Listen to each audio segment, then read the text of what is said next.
Hello guys, how you doing? Just nice to be back. Hello Telly, hello Robin Hood, how you doodling? Last two games I've not been able to Connected. Searching. broadcast because I've been at work, been on a bank holiday.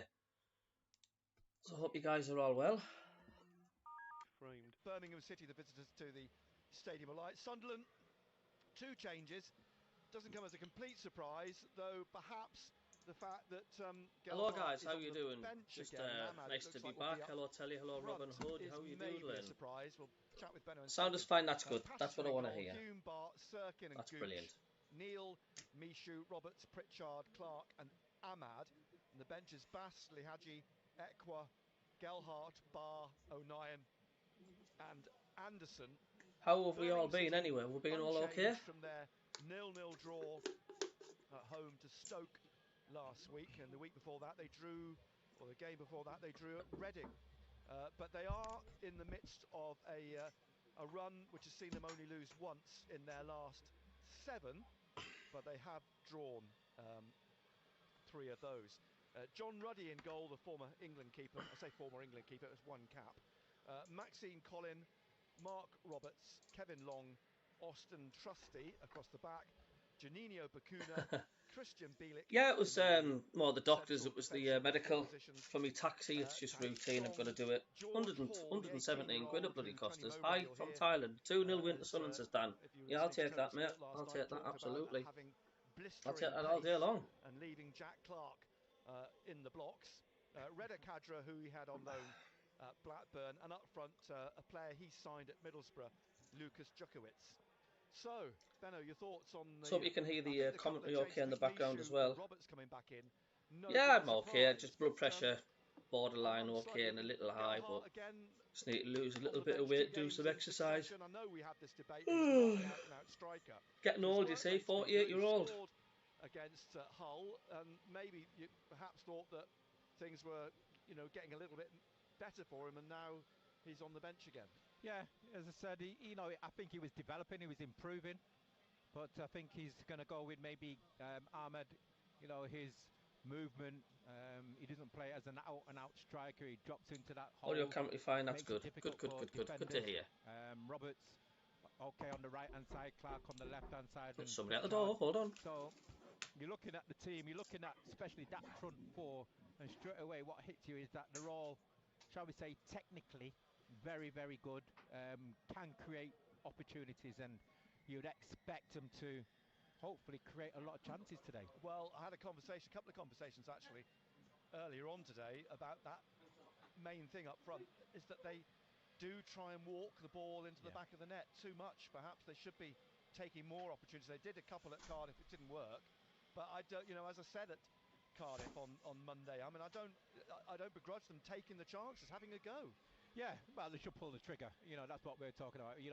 At times we've got some great build-up play right up to that 18-yard, well, even up to that 6-yard line, really. But one thing which we don't do enough of is pulling the trigger, and maybe we get carried away because it's nice on the eye, it's pretty. We love it, and I think you look at the players and you can see that they enjoy playing that way. They don't want to pull the trigger. They want to be clever. They want to walk the ball into the net. Turn the radio up a little bit. Yeah, okay, I'll have a look at that. 29,000 season cards sold Hold already for next season, which is remarkable. I mean, that's on the back of this season and some of the football that Sunderland has been I've been turned playing. that up a little bit. When you look Hopefully, at the highlights of the that's goals a bit that better. Just let us know. Does that sound all right? Really. Yeah, fantastic goals. And we can go back to the goal which we scored at Reading. Great team play, but we scored one or two more like that. Exactly. That's better. Okay. Like you say, if you want to adjust it any more, just let us know. Shall we say doesn't take the plaudits is Tony Mowbray. He's come in and. Yeah, we had him in an hour, which you always do when you get a new manager who comes in to a football club. If he's the right man or he's a little bit dull or whatever. But I think when you listen to him speak, and especially after the last interview which you've done with him in regards of... I've actually changed the name of my channel to Sunderland Cabby because I'm management. From Sunderland and I'm a taxi driver. You look at some of the teams and... start doing lots of videos while I'm at work in my taxi as well, just chatting and bits and bobs. It's the same players, but it's a different way, different approach, getting the best out of them, and that's what you're looking at. And it's man management skills which you do need, and we've spoke about this. It's not just on the coaching side, it's the other side of it. You've even got the scroll going for the score so you can see. We'll hear that interview with Tony Mowbray before kick-off this afternoon, because he talks about the development of young players, and I asked him a question too about, you know, do you look at the scouts for the recruitment? Do you look at the players themselves? Do you look at other aspects? And he says it's all down to the players. It's all down to their characters. That's what is actually melded this team together, if you like. Yeah, it's molded this team together, but I think also what you look at is, you know, Tony's experience as well of managing players, and you can, what we can call going back old school.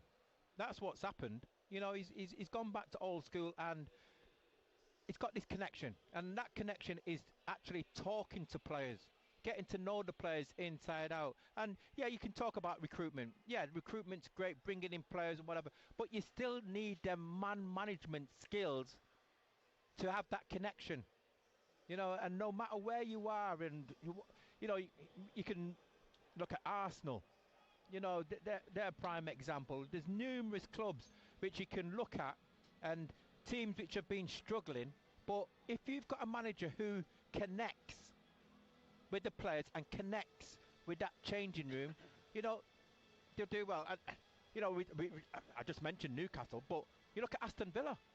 You've got a manager who's come in, and he's got one or two players who's not available for him. But what he's been able to do, man management skills and the social skills, is getting the best of them players. And all of a sudden, you think, wow, how does he done that? How come Watkins all of a sudden looks a world beater? You know, that's not, okay, it's down to recruitment, but it's also down to the manager. Well, that's down to his Devon roots, actually. Yeah, well, okay. But that's what it's all about. And Tony Mowbray is a prime example of that. And you love him or hate him or whatever it is, but if you listen to him, for me, he's old school. And that's fantastic to be, because he's got this connection. And you have to have that connection with the players and with the supporters, and they've got to buy into it. And he's trying to pass on what we call his experience in regards of what's it like to play. He's been a player. He's been there. He's played in the North East. He knows what it's all about. He knows what it takes. He can identify. You know, we talked about this on Total Sport last night. He can identify players or look at players in training or leading up to games. What Gary Bennett's saying. I mean, you know, he's not done a bad job, has he, Tony Mowbray? Really, are you with us today or not? He can see that. You can feel that, and that's what you have to have with that management or coaching staff, to feel that and to pass that on to the players. Well, we can certainly feel you're with us today. Another rousing speech. Oh, sorry again. You know, Gary Bennett, MBE. Yeah, listen. I love football.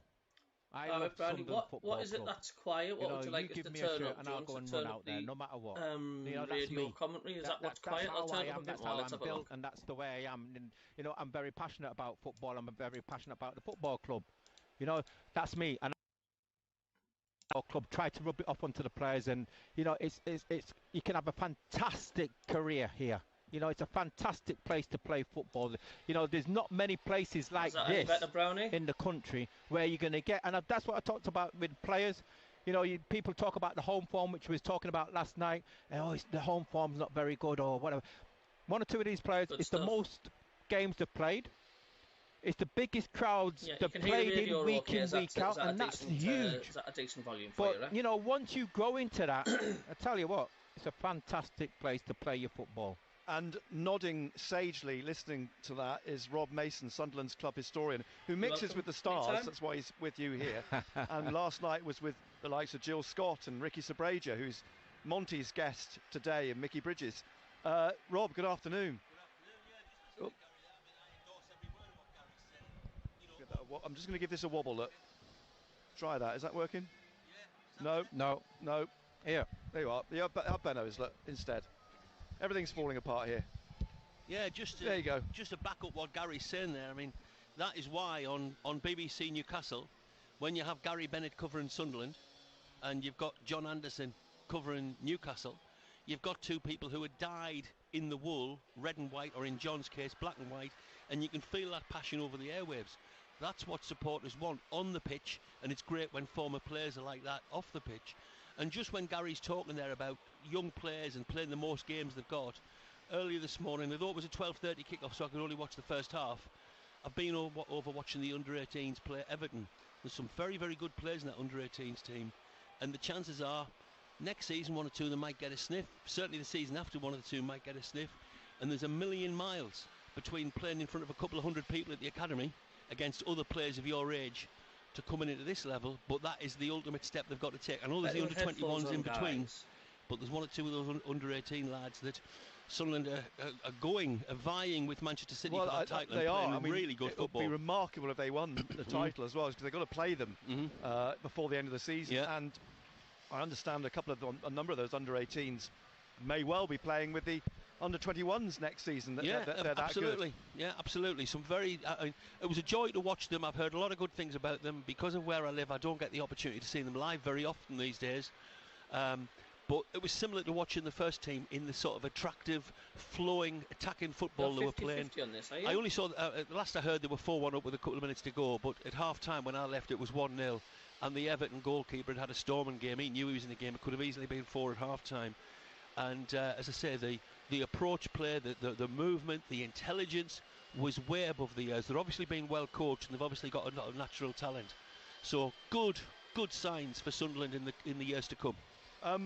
We're going to squeeze Tony Mowbray in shortly, but before we do, I wanted to ask you, because it's International Fans Day today, it's all over the front of the programme. I know they had a big night in the Fans Museum last night. I think Kevin Phillips was there and Bobby Kerr et al. I bumped into a few of them this morning from Australia and Scandinavia. I think they'll be on the orange juice for much of the day. They might well do, and yeah, it's fantastic that firstly that they make the effort to all come on the same weekend. It's fantastic that the club respect that and put on such a lot of events for them. I know they were around, as you will know, they were around the academy with Christian Speakman and other senior people from the club yesterday afternoon. Obviously, Nick, tomorrow morning, yourself and myself and other people, I think Jamie Wright from the foundation, are all, putting on events for them at the Beacon tomorrow morning. And yeah, they will have a good night out tonight. Hopefully a very good night. Hopefully they're celebrating a win. And hopefully we've got good things to talk about tomorrow morning. Fingers crossed. And just finally, the game this afternoon, Birmingham, there's a couple of connections. Ricky Sabraja is obviously one of them. Mike Dodds is another. Christian Speakman is another. Another of his protégés in Job Bellingham is on the bench today for Birmingham City. And strangely, had a conversation earlier how Sunderland 2 wins in 10, and yet here they are on the cusp of the playoffs still. It shows how tight the league is. It's very frustrating that when we look at the points that we've dropped, such as in the last home game with the last kick of the game. But I suppose every other team near the top will be looking and thinking about the points they've dropped and the what might have beens and the ifs, buts and maybes. In the end, we are where we are. Yes, without Ross Stewart, without all the players that have got injured. And the players who have played have done fantastically. To have us in this position in the middle of April, still thinking about we've got a chance. It might not be the greatest of chances, but we've got a chance of getting in the playoffs. And to think this is a newly promoted team and a very young team and an injury hit team and the team who've been worth watching, you've got to put an awful lot of ticks in the box as to for Tony Mowbray, for the players and for the recruitment team who've brought these players in. Nobody's thinking Sunderland have cracked it. We've won nothing yet, but we're certainly heading in the right direction and hopefully we'll continue to do so. And the sun's still shining, which is a big change this week because it's been raining every afternoon, so maybe a little corner's been turned in that respect let's as well. hope so. Fingers crossed. Rob Mason, cheers, Sunderland Nick. Club historian, thank you ever so much. Chat to you soon, and don't forget we've got another match here on Tuesday night when Huddersfield Town are the visitors to the Stadium of Light. So 2 changes for Sunderland. Mishu comes in for Ekwa, and Roberts comes in for Barr. Patterson in goal. Hume, Barr, Sirkin and Gooch. Neil, Mishu, Roberts, Pritchard, Clark and Ahmad. The bench is Bass, Liaji, Ekwa, Gelhart, Barr, O'Nien and Anderson. And the Birmingham team is Ruddy, and then Colin, Roberts, Long and Trusty. Bakuna, and there's going to be a pun in there somewhere, isn't there? But Trusty. We're Trusty in defence. He's an American. He's actually on loan from Arsenal. Aaron Trusty. Bakuna, Christian Bielik, who's on loan from Derby, and then Chong, Hall and Kadra, and Lucas Djukowicz up front for Birmingham City. Both sides actually out having on the warm-up at the moment, as the stadium's slowly filling as well. Let's hear then from the Sunderland head coach Tony Mowbray. I caught up with him on Thursday lunchtime. A few weeks ago you were talking about Pierre Ekwa, and what you wanted to see him and how you want to see him develop. How pleased have you been with him in the last few games? Yeah, good growth from him, to be honest, taking on board the messages. We had to calm him down in training today, actually, because he caught a few with tackles that, you know, a month ago he wouldn't have even thought of tackling anybody. But yeah, I think the penny's dropping. It's great that he started against Burnley, you know, first team in a year to stop them scoring at home, and he was very much a part of that, and started away to win 1-0 away at Cardiff. So yeah, really positive, taking on board the information. Guys, and, to sort my daughter out, you know, some I'm sure dinner. He'll have a big future as long as he keeps developing, keeps growing, keeps working on his game. Has he got kids? And the other end of the scale is Danny Bart. I mean, you spoke a little bit about him the other week, but he's perhaps been overlooked because everyone's been talking about Ahmad and Roberts and Clark and the young players at the start of their careers, but he's had an outstanding season. Yeah, hugely consistent, which is what you want and you need for your central defenders. He's had people breaking down all around him, to be honest, in them positions, so there's been a lack of consistency of a playing partner. He deserves huge credit for what he's brought to the team this season, and just the calmness and the steadiness and the consistency of his performance levels have been really high, and we're really been pleased with him. And when you look at his experience going forwards, I mean, there's so much debate about the makeup of this squad and it being so young. I mean, how much do you think there needs to be still an emphasis on experienced players like Danny within that squad? Yeah, I think there needs to be a splattering of experience throughout the team, really, and you know, which is why Corey as a midfield player and Ross as a striker have been big blows to the team. I think Danny obviously brings that defensively, which is hugely important. You can't win games if you keep shipping loads of goals. But so the job is to try and keep developing and growing every department in this team, really. And as I've spoken to Danny, competition will be coming. If we sign another centre half and we spend some money on one, he's going to have competition. You know, especially if Ballard's fit, if Lacey's fit, if O'Nine's fit, we sign another one for £1 million or £2 million, and Danny Bath has got some competition on his hands to play regularly in this team, but he's rose to that challenge fantastically well this year, and I think he's willing to take that challenge on. Is it a credit to the scouting here, or is it a credit to you that this season's been exceptional in that when you get young players through like Trey Hume, Pierre Ekwa, Ahmad, they're all young players with very, very little experience at this level of football, but have all hit the ground running this season and blended in and become regulars? Well, it's credit to them, I would suggest. I think recruitment, I've always said, Stuart Harvey is a workaholic. He is amazing at what he does. He's very linked into what myself and Mark Venus think about footballers and what type of footballers we like to work with.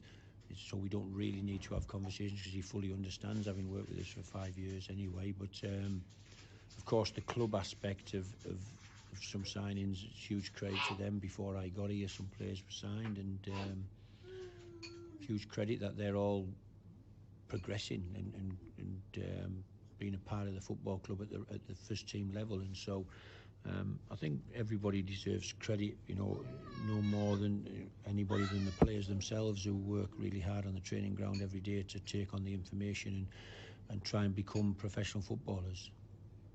You mentioned home form.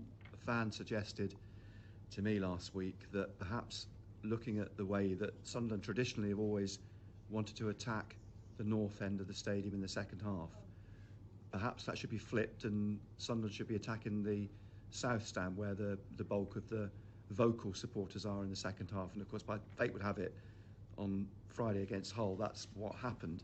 And you had 8 goals. I don't know whether it's anything that's worth even little things to look at. Maybe I don't toss the coin, to be honest, and I haven't. It's not something I've discussed with Danny. You know, which way we're going to kick if we win the toss. You know, it's maybe it is. You know, and again, historically, I don't know historically about which end historically has been good for the team to attack and not. But it's something, as my tenure moves on, that some of that can be looked at, I'm sure, but it's not something in my mind that's crossed my mind. Generally, we focused on how we plan to play, how we're going to build up, how we're going to get into the final third. But and I think for this team, the most important thing is that just about in every game, I know the Stoke game we have to take that out, but just about every game this team have competed home or away, won or lost or drawn football matches. I think they've competed extremely well in what is a notoriously really tough league, with lots of heavily financed teams, lots of experienced teams, lots of big strong teams, lots of talented teams. I think they've come up and done exceptionally well, and 6 out of 20 doesn't sound good, but you add the draws into that, and I'm assuming it doesn't feel as bad when you throw in another 6 or 7 or 8 draws, and the defeats isn't as harsh as you might think. 14, you know, you win 6, you lose 14. I don't think that's the case, and so you know, it's football. Everybody, and I've said it's hard at the stadium, like where teams will come and try and quieten the crowd and waste time very early on in the games and play a lot of men behind the ball, because they're so aware of if the stadium comes alight and the team are on the front foot and putting balls in the box, it can be a really difficult place to play. So, well, the football you're delivering, I mean, the proof is in the pudding, in that I think it's around 30,000 season cards sold for next season. This weekend, it's the club's international fans weekend. I know you've got fans coming from Botswana, South Africa, Australia, wow. America. I mean, that's an indication of just the size of the football club, isn't it? Yeah, listen, and I would never have any questions of the size of the football club. It is unbelievable. It's you know, I try and gauge it by the away support. That everywhere we go, it gets sold out. It's quite amazing, really. The people who follow the club with such passion, and all I try to do is connect with that passion and give them a football team that can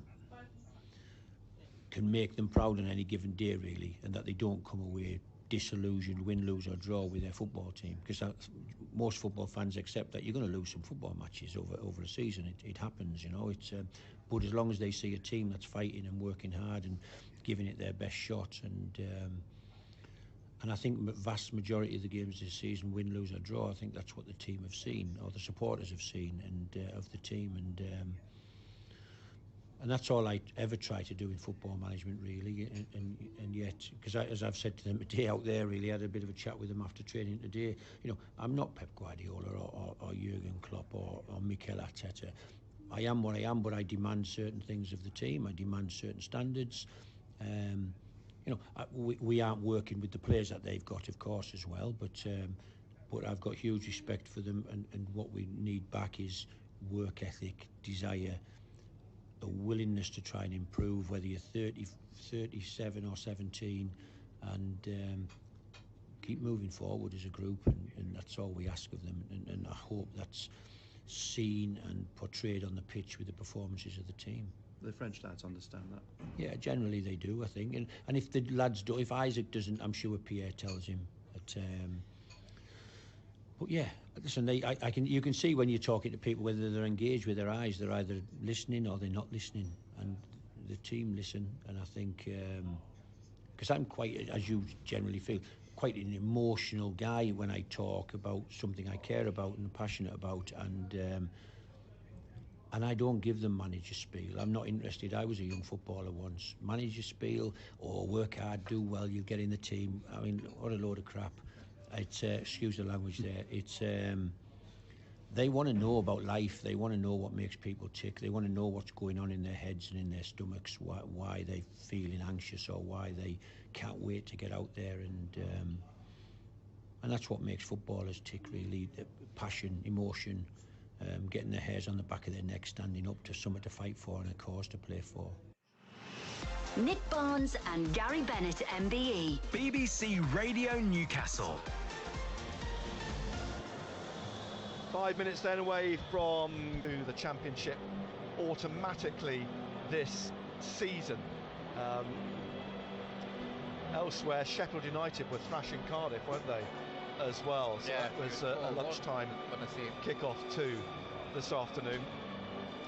In terms of today's game against Birmingham, the Birmingham team, John Ruddy in goal, Maxime Collin, a Frenchman at right back, Mark Roberts, Kevin Long and Austin Tracy, who's on loan from Arsenal at left back, Juninho Bakuna, Christian Bielik, then Tahith Chong, George Hall, Reda Kadra and Lucas Djukovic. It's probably more interesting on the bench as well, with Joe Bellingham and Hannibal, the Tunisian international on loan from Manchester United, who of course will know Ahmad well, and he did come on, he did play at St Andrews, and an interesting character, but he's on the bench for Birmingham City this afternoon. 4-1 Sheffield United beat Cardiff, as referee Stephen Martin leads out the teams, the officials all in black this afternoon. The last Sunderland game he was in charge of was in November 2020, when he oversaw the 2-1 win by MK Dons, which we referred to on Monday, didn't we, at Cardiff, because that was the game which Connor Wickham scored a late winner. That's right, indeed. And as I said, seeing Connor Wickham last week against Sunderland, and he was ineffective, wasn't he? Really. I know there was one or two thinking that we could have gone out and got him, or as an out-and-out striker, but I don't think he would have fitted into the system. I don't think he would have done either. Nicely. I mean, it's interesting, wasn't it? Because I think Dennis Sirkin had him in his pocket, didn't he? He did indeed, yeah. On Monday. So just a reminder of the Sunderland team in their red and white stripes. Back to black shorts this afternoon. Patterson in goal.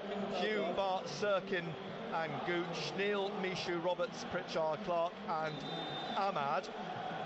As all the mascots line up in the centre circle. And the bench is Bass, Liadji, Ekwa, Gelhart, Barr, O'Nien and Anderson. And today at the game, Ricky Sabreja, Jill Scott, Jermaine Defoe is here today as well, all here to watch this Championship fixture, which is well, it's critical in a way for Sunderland, because they need to beat Birmingham and they probably need to beat Huddersfield if they're going to maintain their push for potentially the playoffs at the end of the season.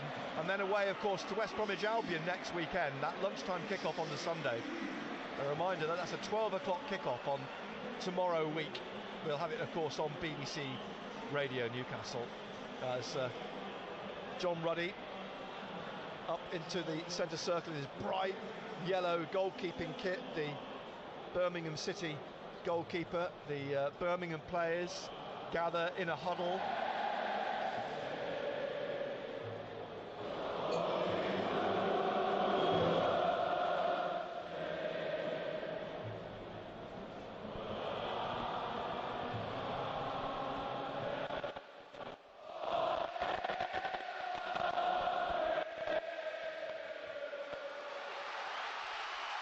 There we go, wise men say, as Birmingham City stroll up to take the kick-off, defending the Roker end in this first half in bright sunshine, as a few of the Birmingham players take the knee, but not by any means all of them, and Sunderland waiting for Stephen Martin to get the game underway in another full house, or not far off a full house.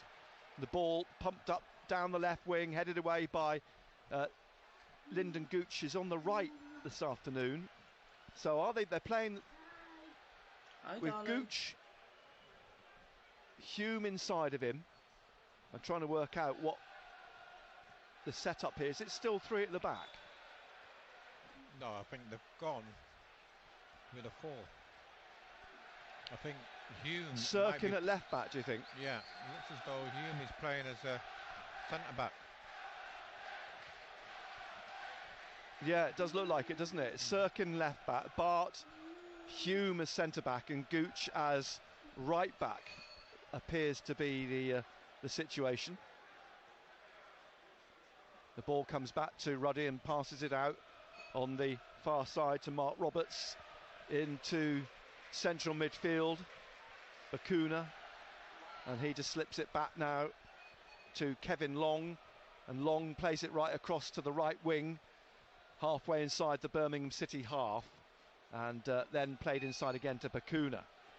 2/3 of the pitch in sunshine. It's swept away down the left wing. Kadra was lurking, but it's come back to Anthony Patterson, all in green, away to our left this afternoon. And he rolls the ball here to Trey Hume. Gooch is out wide, and it's passed out to Gooch on the right touchline, and back again to Hume, and then into the 6-yard box, and Patterson just passes it to Bart, and Bart out then to Dennis Sirkin. He pushes it on, looking for Pritchard. It's picked up then on that far side by Michoud, who's tackled, but it's a throw to Sunderland on that far side. Drop to Pritchard, back to the corner of the penalty area, and Danny Bart playing it out and back, and then across to Hume on this right-hand side. Paul Stamps listening today in La Grande Motte in the south of France, and predicts a 2-0 win to Sunderland. As away comes Ahmad on the halfway line. He's got support with Roberts on the right-hand side. Roberts being closed down by Bakuna. Roberts taking him on, and then just a little shimmy, and he comes back down the right to pass it on to Ahmad, and Ahmad down towards the right corner just passes it back down the touchline to Roberts, and Roberts now trying to weave into the penalty area. On his left, he tries a shot straight at John Ruddy at the near post. Well, at least he's got his shot away. That's a pleasing thing.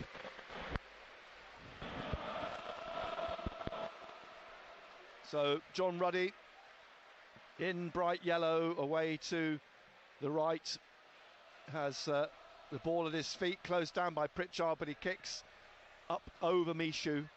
It drops down the left side of central midfield. Hall was trying to battle for it, but it comes down to Dan Neil, who slips it back inside to Roberts, back to Hume, forwards to Michoud, and short pass in front of him to Roberts, back again to Michoud, and out to Gooch on this right-hand side. Gooch back to Hume, Hume across to Bart, and then out to Sirkin on the left-hand side. Clark ahead of him down the touchline, slips it inside to Pritchard.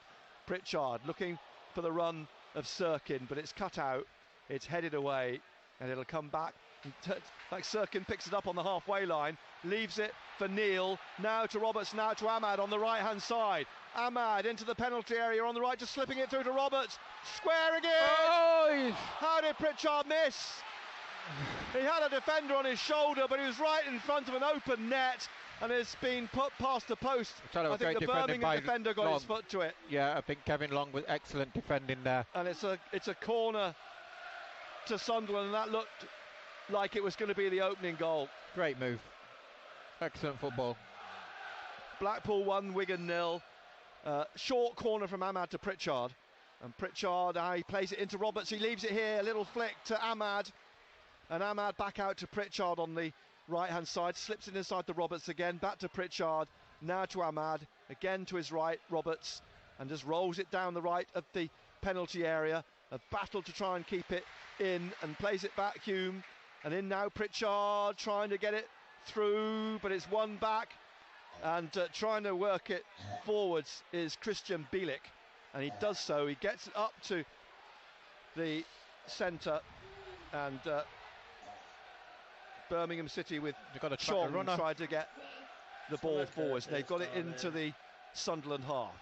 Chong plays it to Bakuna, back to Chong, Dutchman, over on the right wing, and he's going to get tackled by Clark. In fact, he gets fouled by Jack Clark, and it's a free kick to Birmingham City, all in blue with white socks over on the far side. Put that chance away though.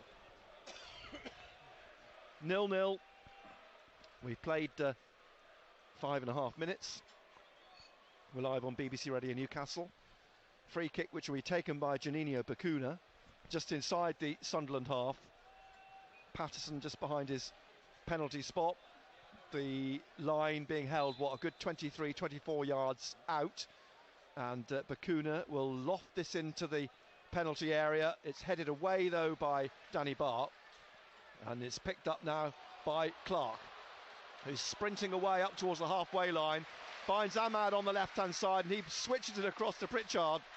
Pritchard brings it down. He's got support in the penalty area, but he tries a shot himself and drags it wide of the left-hand post. Great switch by Ahmad. Good play, good strong run by Jack Clark, taking it from defence. 0-0 still. Some coaching going on for Djukovic down below us from John Eustace. Djukovic, who was signed at Middlesbrough by Tony Mowbray, playing up front in the absence of Troy Deeney, who's coming back from injury. John Ruddy then with the goal kick for Birmingham City, up into the Sunderland half, and Djukovic trying to head it on. It comes out on this left-hand side now, and it's played in by Kadra. It's cleared only as far as Bacuna, and Mishu's in front of him. He's trying to find Chong. It whistles past him down towards the right corner. He's got Sirkin in front of him, plays the ball back to Bacuna again, the Curaçao international, and he plays it down the right of the penalty area again. Chong's cross is looking for Djukovic, comes out though here to Kadra, and Kadra plays it back to Long, Kevin Long. Kadra's on loan from Brighton and Hove Albion. Chong drives the ball into the penalty area again, and it comes up off Danny Bart into the hands of Anthony Patterson. I think one thing Sunderland will have to do is stop that delivery coming into the box, because it's always going to be aimed for Djukovic, because he's quite good in the air. 5 goals this season, 4 of them in the Championship. And played out by Sirkin to Mishu. Mishu pushed back by Bielik. Plays it to Sirkin again, wide on the left. He's been closed down again, and then it's through Mishu, an advantage. He was tripped. Neil was tripped as he got it through to Mishu, and it's out now to Gooch. And Gooch quickly forwards, but it's mislaid. And Kevin Long plays it out to Kadra, who battles with Gooch on the touchline, and it's won then by Ahmad just as it's pushed forward to him, to Roberts, back to Roberts from Ahmad, then he leaves it for Ahmad again. It's exquisite to watch, and Ahmad just peels away from George Hall, plays it through to Pritchard, and Pritchard now out to the left to Clark. Clark going to come in past Maxime Collin. Can he get it onto his right? He's trying to tee up Mishu at the edge of the area. His shot's blocked, and eventually Bacuna hooks it gratefully into touch on the far side. Watford 1, Bristol City 0. Sirkin takes a throw right back to Danny Bart inside the Sunderland half on the left-hand side. Now to Dan Neil. Neil short here to Mishu, just inside the Birmingham City half, and he plays it back to Dan Neil, and Neil drives it through to Roberts. He's tackled, but the loose ball falls to Gooch. Down to Ahmad on the right-hand side, who walks it forwards, then flicks it inside to Roberts. Then Ahmad goes down in the penalty area, looks at the referee, gets nothing, and Colin over on the far side will play it out to Chong. And he's under pressure immediately from Clark, who stabs it out for a throw to Birmingham a few yards from the corner on the right. 0-0 in the 10th minute. You just feel that they're up for it today, aren't they? You know, they do look touches, it, and it looks as though, Ahmed and Roberts playing with a sort of freedom, aren't they? Yeah, a little bit of swagger. Yeah, swagger. I think Birmingham will know they're in a game today. The movement of Ahmad Roberts, I mean, it's wonderful to watch, isn't it? As the ball thrown down the right wing, it comes up off the ankle actually of Chong, and now out to this left-hand side, a chase for Kadra, and the German is taking on Gooch. In comes Ahmad, unbelievable. It goes out for a corner, but the work from the lad, brilliant, to come back and do that. The first Birmingham corner then. This is where you've got to be switched on. Bacuna's coming down to take it.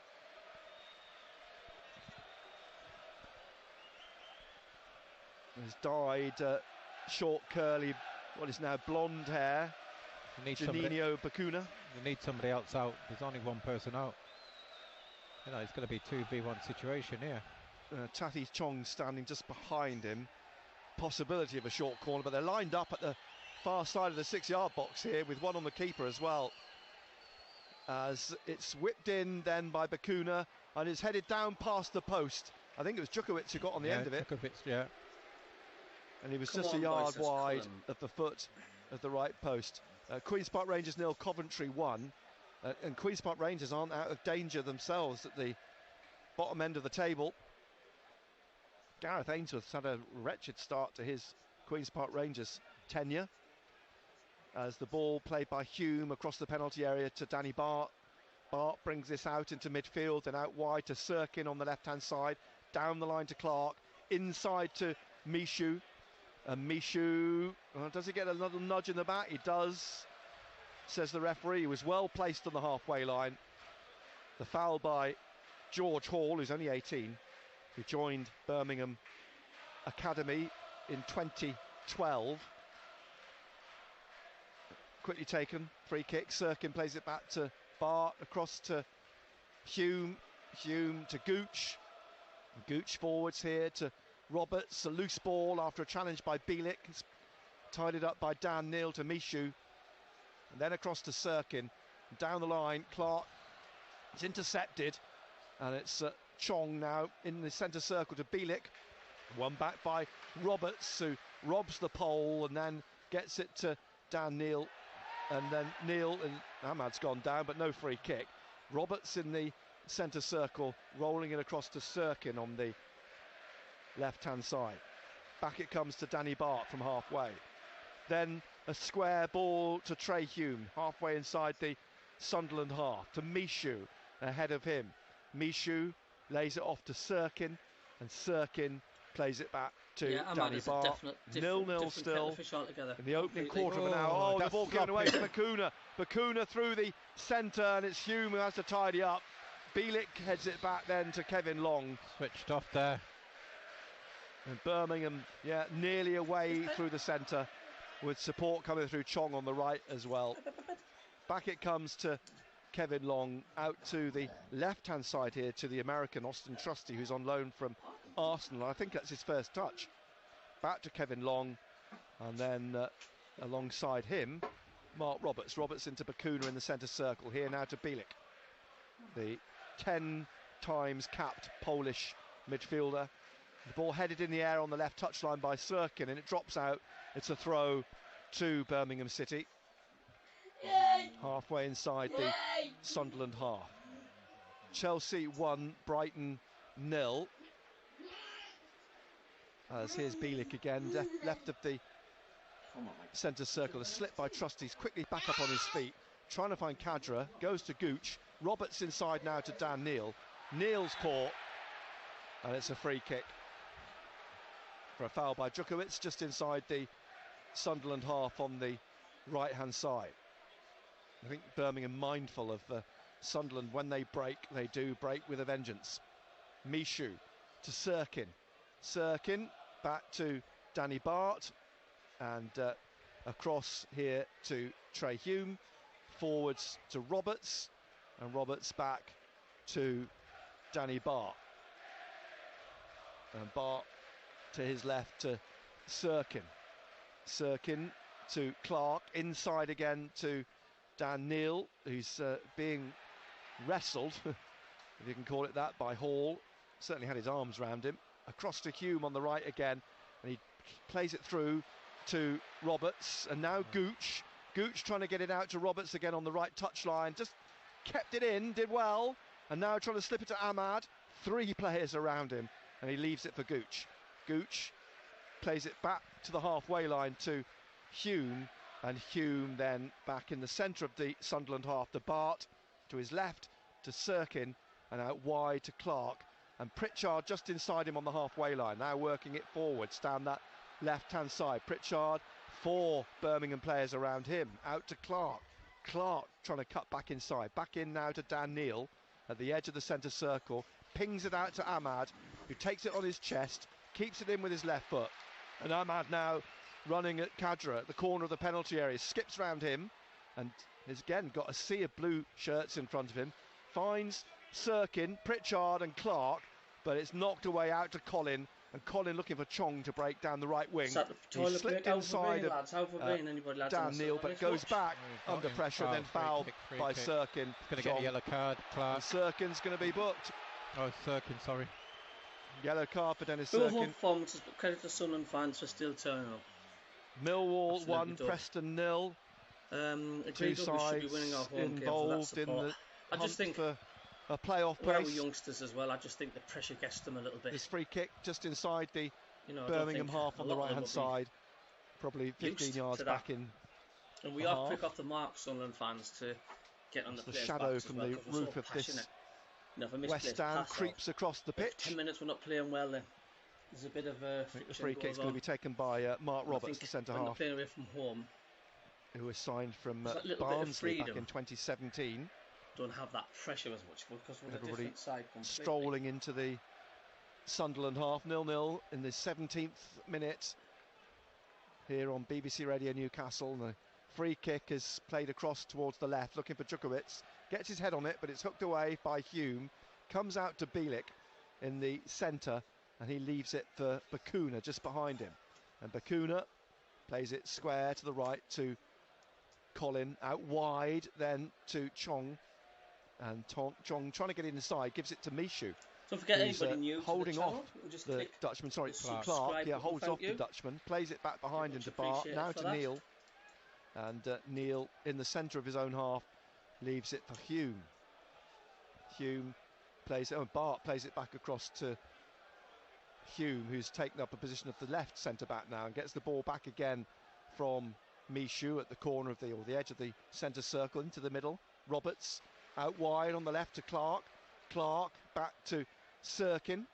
Here to Hume, who's still on the left. Now he plays it to Bart, Thanks and for the Bart subscriptions, everybody. brings it up Thank towards you. the halfway line. Now That looking means a through, lot. It's been away looking for for a the couple run of games from because Gooch, of but the it's run bank holiday past him matches. and back to John Ruddy. 1,200 subscribers. the Thank Birmingham you keeper. very, very much indeed. 0-0. And Hume and Bart restored to their places left and right. One of yours. Both went for the ball kicked up by Ruddy. Djukovic got it down Ball though to to him. Hall. Hall gets it to Chong at the corner of the penalty area on the right. He's in on his left, Great and it's save. a spill by Patterson. Good save. save. He got down well. Hall was there, but Sunderland managed to scramble it clear and then win a free kick for a foul on Clark on the left edge of the penalty area. Just causing themselves their own problems there, Sunderland. Yeah. You know, two of them going for the same ball, no communication. It drops down to Hall. He feeds it out wide, and you know we've got to get out there quicker to stop that shot coming in. 0-0. Patterson takes a free kick inside the penalty area, out into midfield. Dan Neil lays it off to Hume on this right hand side. Down Out to 10th at the minute, Gooch, back to Hume, and then in the D, Bart bringing this out through the middle, leaves it for Sirkin. Clark on the touchline further forwards, back to Dennis Sirkin behind him, and Danny Bart across to Hume, and Hume up towards halfway. Roberts, who plays it straight back to Patterson, taps it out to Bart, plays it to his right to Hume, back to Danny Bart in the D, and then across to Sirkin. Sirkin trying to get it forward. It's blocked though by Chong, and it comes off for him for a throw to Sunderland, halfway inside the Sunderland half. Back to Bart. Sorry, Nick. You know, you just think it's a nice game, innit? There's no no tempo. The way we're passing the ball, yeah, we're stroking the ball around nice and easy, but we've got to do a little bit quicker, I think. Well, they started quickly, then just suddenly they've gone down a gear, haven't they? Yeah. I'm not quite sure why. And as you say, they're passing it around at the back and out here to the right-hand side to Dan Neil. And Neil in the centre circle back to Hume and Bart. And then out it goes for a throw to Sunderland on the far side. We just need a little bit more tempo to it, a little Come bit on, pace lads, man. when we're As passing you say, the ball. it's nice, isn't it, at the Yeah. moment? And actually, it's relatively easy for Birmingham to deal with it. Keep at the the moment. shape, yeah. throw, which Dennis Sirkin is going to take. Drops to Pritchard. Is he pushed to the back by Bakuna? Yeah. Yes, says the referee. It's a free kick now to Sunderland, which Pritchard takes quickly back to Danny Barr, across to Hume. And Hume here on the right, out to Gooch. Gooch down the touchline, looking for Ahmad. Rolls out, and the assistant takes a moment, but then flags for a Sunderland throw. Gooch steals a few yards. The referee says go back. He's on halfway on the right for Ahmad. Inside to Roberts, so the ball given away. And Kadra doing okay forwards for a newly promoted now team, absolutely. to Hall, and out to Djukovic. Back to Hall, and a sliding tackle by Bart puts the ball out for a throw to Birmingham. Didn't understand a word of that. Click the thumbs up if you haven't. 85 people watching. Tar very much. The ball left for. Is it going to be a long throw? This from the left wing. I suspect so, because from Roberts, is it? Roberts, isn't it? He's come down drying. He's trying to rub the ball on his shirt, and he's stepped back a good few yards to the advertising board, still trying to dry off the ball. And this looks as though he's going to hurl it right into the back of the 6-yard box. It's some throw, but the whistle's gone. The referee's seen something, but that was a big throw from Roberts. Can't really complain, Doug. No. As the substitutes go down into the corner. Or three of them. Patterson leaves the ball for Bart, out to Sirkin in the sunshine.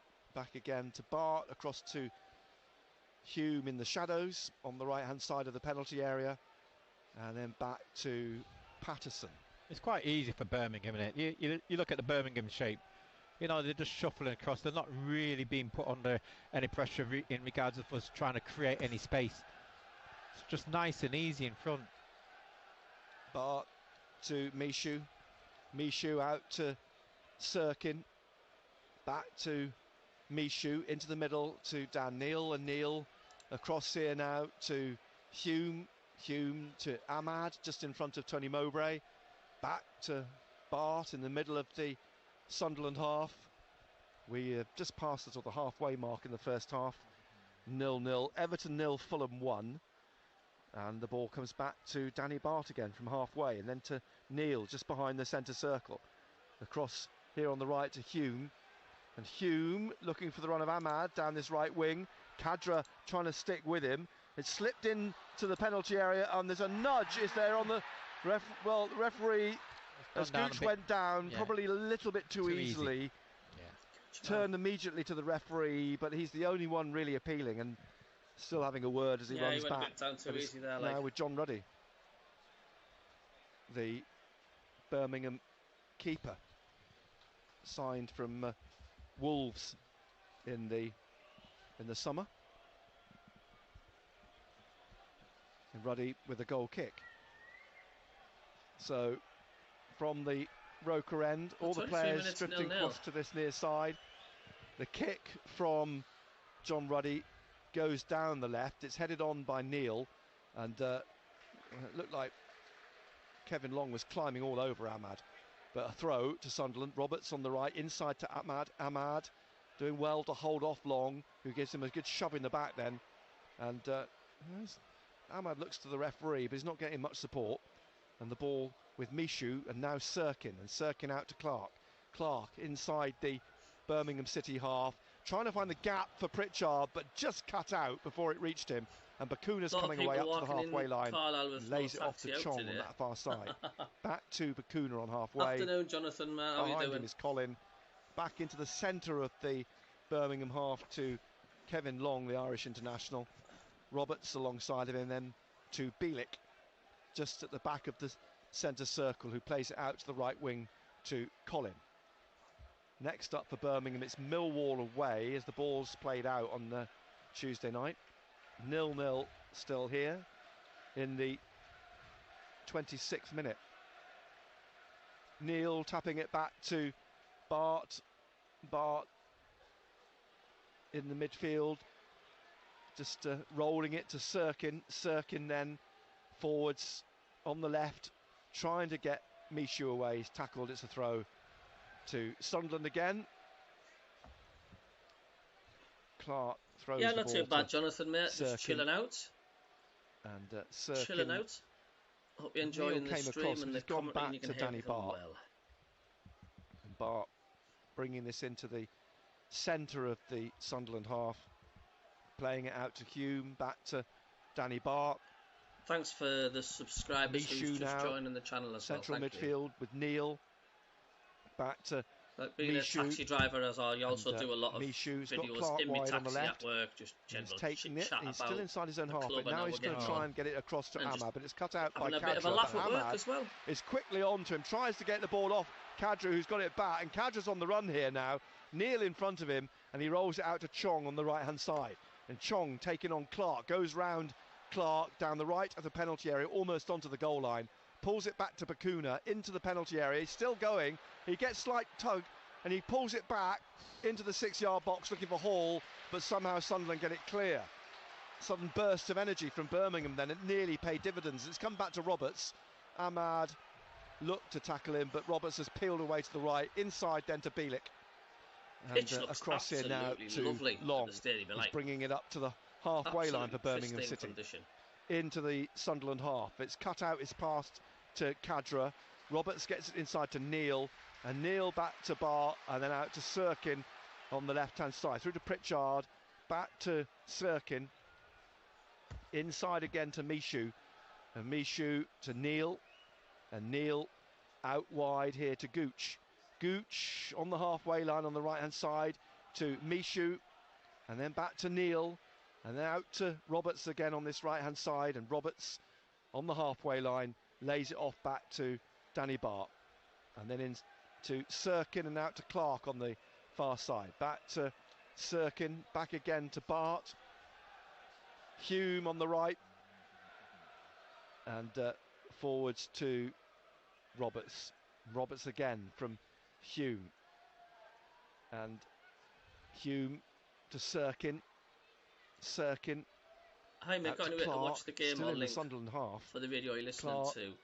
Just left of the centre circle. Well, I've got a plays subscription. I pay $4.99 a Hume month for here on this Sunderland right-hand FC side. for the audio commentary. And $4.99 a month is looking absolutely for nothing. Neil through the middle. But you can also listen to every single commentary match and Gooch back to on Hume. this channel live. Back again to Bart. Match day Bart when we can. To the right to Hume. Roberts comes back for it, but Humes goes through to Pritchard, but then it's come off him to Djukovic. And then Bielik gets it through to Bakuna, who skips the challenge of Bart. Chong's running into the penalty area onto this on the right, takes it onto his left, teeing up the first goal for Hall. Simple, George Hall, 10 yards, couldn't miss, and Birmingham lead 1-0 in the 30th minute. Where the fucking hell was our defence? And that's all come from, you know, the ball's being played into Pritchard, and his retention off the ball was poor. It's allowed Birmingham to counter-attack, and it was well worked. In the end, they kept their heads. Simple roll across. Djukovic was there to just slot it into an empty net. It was Hall, George Hall. George Hall. Yeah, the 18-year-old. Yeah.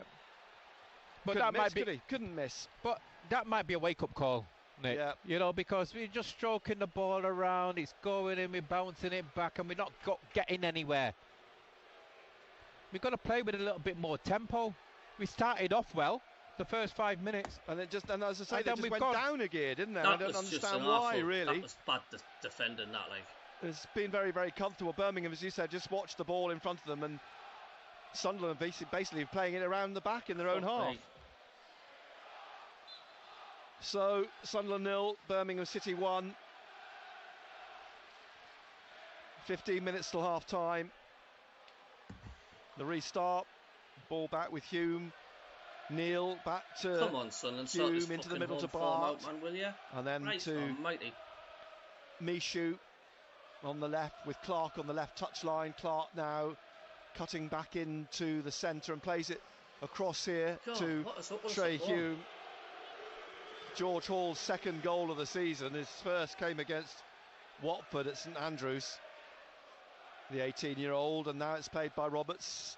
Back to Bart, and now to Hume. He's under pressure from Hall, but he gets it back to Patterson, and Patterson across to Sirkin. Spurs 1, Bournemouth 0. The ball back to Danny Bart. Bart here to Hume. Hume now with Djokovic in front of him. Tony Mowbray comes out, arms outstretched as Bart bringing this forwards. And the Birmingham fans come to life on the top of the North Stand as Clark getting forwards here now on a rare foray down that left-hand side, but the ball whipped off him and cleared by Roberts inside the penalty area.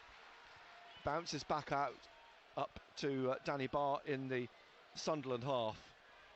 And now on the halfway line, Neil lifting it over the top, trying to get Gooch through, but headed away. It comes out to Ahmad, but then it came off him and is cleared by Long, right back up into the Sunderland half.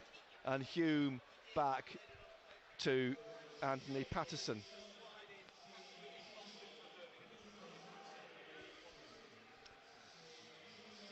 Stoke 1, West Bromwich Albion 0. Here's Pritchard, just shy of the halfway line, and Gooch surely will be offside. The assistant's ready to flag, he does. But you see, he has to wait until there's contact. That ridiculous rule. You could see he was a mile off, but until he touched the ball, the assistant stayed with the flag between his legs, waiting to raise it. John Ruddy will take the free kick then, in his bright yellow, the goalkeeper. 36 years old now, former Everton keeper. See, they've got something to hold on to now. Of course they have. They lead through that 30th minute goal. Ahmad, it came down off him awkwardly. He's got it back. We get Iverson and now he's under pressure. Patterson he's fouled by Trusty. Don't see what everyone else sees with Patterson. Quickly taking free kick in to Neil, who finds Mishu, leaves Bakuna on the floor. And Mishu now to his left to Sirkin and out to Clark inside the Birmingham half. Bakuna's up on his feet. Clark's cut into the middle. Clark still going. Looking here for Roberts on the right-hand side. Roberts right side of the penalty area, trying to dribble into the goal line, trying to pull it back, blocked by Trusty and Kadra between them, and it's a corner to Sunderland. And what did that have? Pace. Pace. So it needs a good delivery. Pritchard, Ahmad stand there with him. Pritchard on the right with this corner kick. They've got Clark and Roberts at the edge of the 6-yard box as they break here. Pritchard's ball in, headed clear by Trusty, I think, and it's dropped for Neil. He gets the ball, he's taken out here. Bad challenge. Bad tackle. That's a red, that. That was a poor challenge by Bielik. The referee's only got a yellow out, but it was a poor challenge. He scythed through Dan Neil just outside the D, and unquestionably that's a card, and there had to be a question mark about what colour it was going to be, but the referees deemed it yellow. How the fuck that wasn't a red card? Birmingham leading 1-0, but an opportunity here. Free kick for Sunderland. It's central, 24-25 yards out. Pritchard fancies this, doesn't he? I'm guessing it'll be Pritchard. There's a huddle of Sunderland players over the ball at the moment. Danny Bart's had a word with the referee. He's strolling into the penalty area, and we're left with now Pritchard. That's a horrible challenge, that, man. Ahmad, but I think they're almost certainly going to be Pritchard, don't you think? Smell of, I think someone's thrown a smoke bomb. I can smell that cordite in the air. The referee's applied the spray just a few yards back inside the penalty area.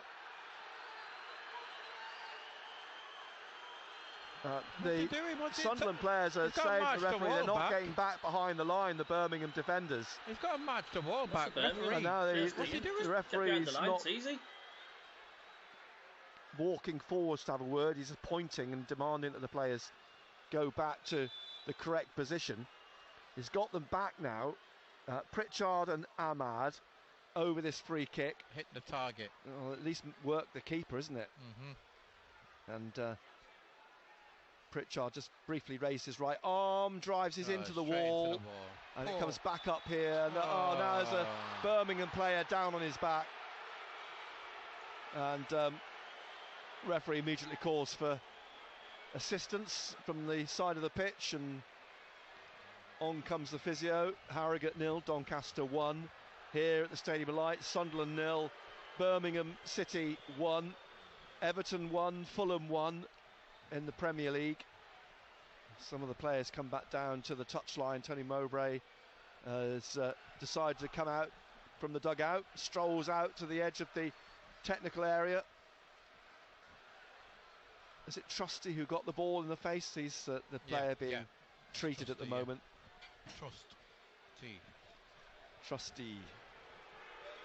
So up on his feet and strolling off towards the edge of the pitch. Man.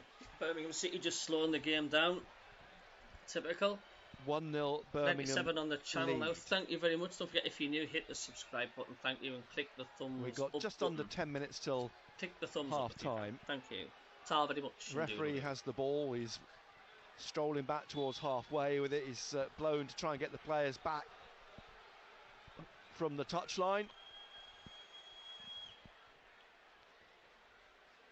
George Hall's goal on the half hour. The difference between the two teams. How long the fucking no urgency about this at all, is there? Everyone's just wandering about. End of season game. It's like they're out on a Sunday afternoon, isn't it? It's definitely end of season game. Gary Bennett just said. Here we go. Neil in the centre circle, across to Sirkin, back to Danny Barr, across to Hume on this right hand side, and down to Gooch on the touchline, inside to Ahmad, back to Hume, into the centre then to Danny Barr in the Sunderland half still, and back from Mishu to Bart, and Bart back to Hume, back to Bart. Yeah, Birmingham's sitting back now. He takes it on now and will play it over to Sirkin on the left hand side. Having defending like we had done there, they'd get a second. Clark cutting back in to the centre, up to the halfway line, but runs into Bakuna, and he's got the ball. Bakuna trying to find Chong, but tackled by Clark. He gets the ball back again here now from Danny Barr on the break, but then it's given away. Djukowicz at the edge of the area. He's got support, tries a shot straight to Patterson. Took it himself, Djukowicz on his left foot, but straight at the keeper. That's twice Jack Clark's done something like that, try to play a crossfield ball, getting cut out. Well, we know they're dangerous when they cut balls out, because Pritchard's ball led to a goal, that one that he mistakenly gave away. And now Roberts trying to get through to Ahmad, but away he comes. At the minute, like Trusty, who's pulled up on the goal line. King, how are the In lads? fact, it was Hall who came back and is pulled up, but he's getting back on the pitch here as Gooch tries to find Ahmad at the side of the right side of the penalty area. Pritchard at the back of the box. There's nobody in the box, though. Comes out to Neil. Here. And Neil out to Gooch on the right again on the touchline. He leaves it for Roberts just inside him, and now inside to Mishu and across to Sirkin. Sirkin just inside in the middle. Mishu back to Danny Barr. Neil just in front of the centre circle. 10 Birmingham players behind Hume the ball. To his right in the box. And Hume to Ahmad. Ahmad on the right wing.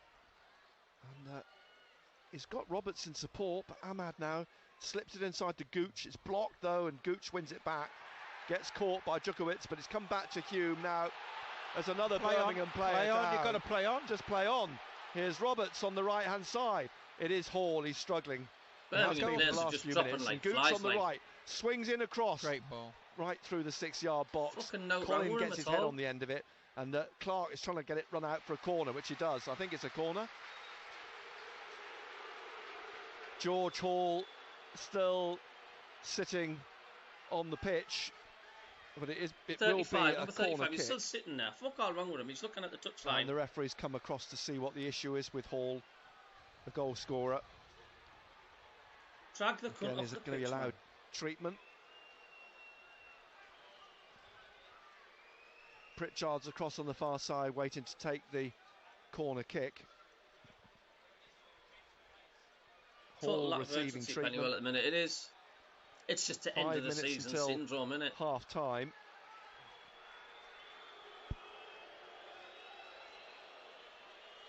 Just flexing his left leg at the moment.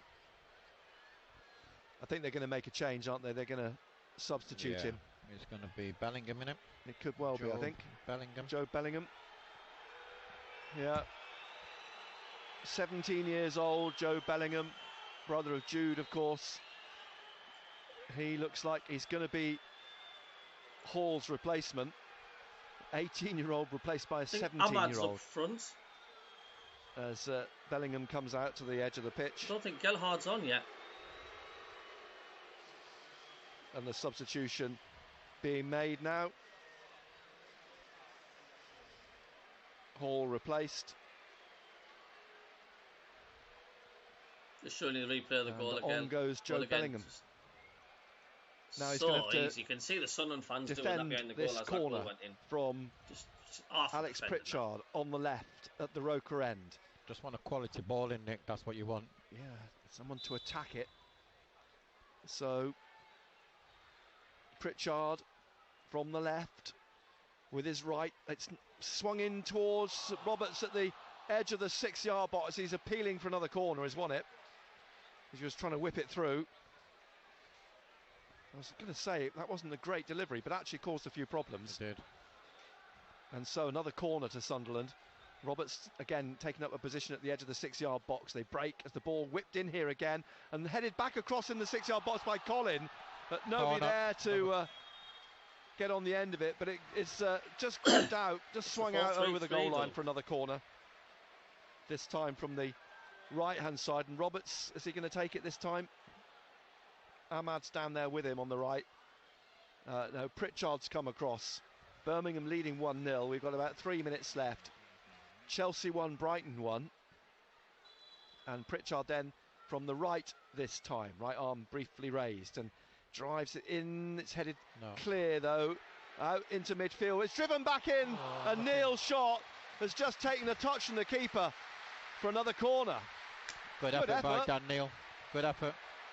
Kept it low, and it's taken the short corner now, Ahmad. And Ahmad back inside in the penalty. It's not a great ball. And it's put out for a throw on the far side to Sunderland. Need to create more chances, boys. Gooch trying to get on the end of it. And Sirkin with it. Drops to Ahmad. Ahmad back here to Hume on the halfway line just about. On the right of the centre circle to Neil in the centre circle. Across to Sirkin on the left-hand side. Roberts is wide on this right touchline. It's Clark on the left touchline. Back to Danny Bart on halfway. And we're not far off the 45. And Hume to Gooch and down to Roberts. Roberts back to Gooch. Gooch gets it away from Kadra. And now played by Hume across to Mishu. And Mishu through to Pritchard in the centre circle by the Birmingham half. And he had too much to do with 3 players around him, one of whom pulls him back, pulls him down. And it's a free kick to Sunderland, which is quickly taken by Neil to Ahmad and out to Roberts on this right touchline.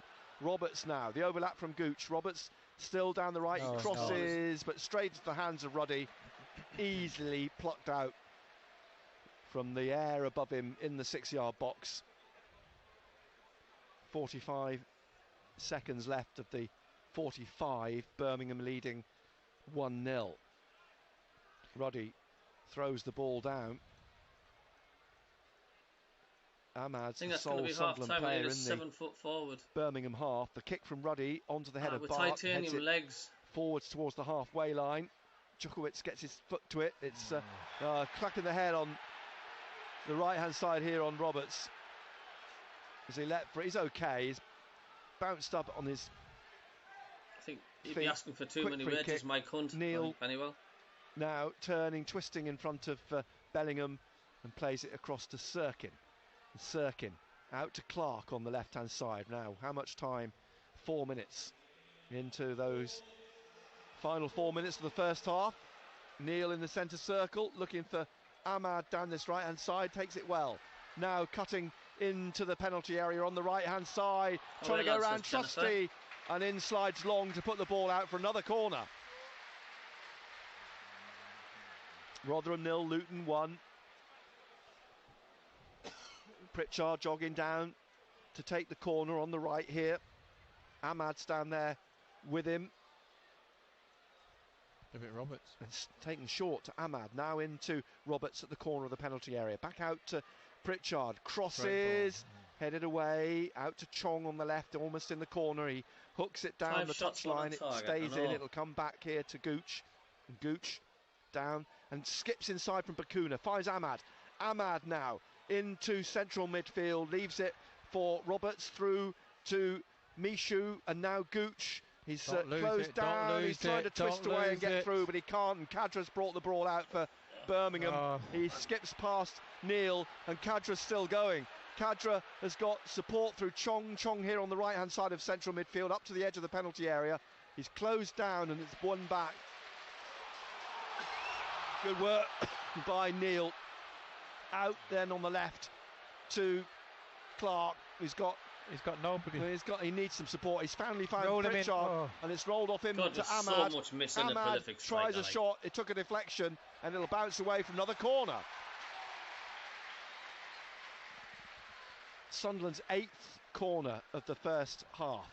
Pritchard down again to take this on the left-hand side. Played nearly 2 minutes. 2 minutes left, just over.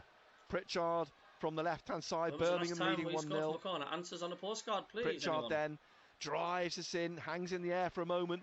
Up goes Danny Barr, near post. Oh, he's headed in! Well done. And it's Trey Hume, is it? It's Trey Hume who finally gets a goal after so many close shaves. And we finally score from a set piece. Bart's header across, dropped and then Roberts. Roberts, and then into Hume, who in the stroke of half time has beauty. Hume equalised for Sunderland. He's been deserving of a goal. He has done, but it's only when we've been a goal down, Nick, all of a sudden we started to inject some life, some pace, some urgency. So I was having a conversation before the game about we need goals from the centre halves. They don't get in. They get themselves in the positions, but they just don't get goals. And now finally Hume has managed to nod one home. But also, better, Nick, isn't it? to score, you're depending on the quality of service into the box, and you've got to say at times it's been poor. Yes, it has. So 1-1. And we're on the cusp of the half-time whistle. The ball out here to Kadra on the left-hand side. He plays it back to Trusty. It's intercepted by Ahmad. And this will be a throw to Birmingham.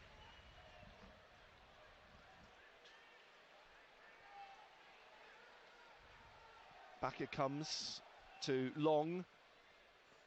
And inside to Roberts. Can't have Long to play now. That's the 4 minutes. In fact, there you go. Right on the stroke of 4 minutes, the referee blows. You had to get that one in, didn't you? What one? We haven't got Long. I didn't. We haven't got Long to play. You read that into me. I didn't realise that. No. Well, there we go. I'll take it though. I'll take it. Good. I think Sunderland will be pleased to get in level, obviously at half time. And absolutely, Paul. Man, so many things about that first half that was just not right. Weren't they? Just so pedestrian after such a bright start. Yeah. You've got to look at it, and I think Tony Mowbray will look at it and he said it's bitty. And what I mean by bitty is that we started off brightly. The first 10 minutes we had a go, and then we just eased off, allowed Birmingham but slowly but surely to get back into the game. We've been sloppy a couple of times with our passes, so and it was only then when we conceded that we started thinking, oh, we better up the pace, we better up the quality, the urgency, and we started to do that. Now we want that in the second half. It's all right stroking the ball about at the back and in and out, and it looks nice, but there's no pace. He was falling asleep. Yes, it's needs to show more urgency, a little bit more pace and the like in the second half. So plenty improvement needed in the second half, but at least Sunderland will start the second half from a position where they could have been 1-0 down. They've pulled it back to 1-1. Trey Hume deservedly getting his first goal of the season. I'm not sure what Sir Stephen Redgrave, I think he's here today as well. Everyone's here today. What he'll make of it. What he'll made of it. It just needs an injection of something in the second half to give it a lift. But it's all square again. They can go again for another 45 minutes. We'll bring you that here on BBC Radio Newcastle and SAFC.com. At half-time, it is Sunderland 1, Chelsea 1, Birmingham Brighton 1, City Everton 1, Fulham 1. These days, more and more of us are listening to music online. Wolves 1, Brentford 0, I think Bournemouth are down. But what are the most streamed and most downloaded songs from the 80s or 90s? There we are. Can't have any music because I'll get done for copyright. Don't worry, the sound isn't off. I'm just going to mute the commentary for the adverts coming on because all the songs, and I will get copyright diggies. Bollocks, as usual.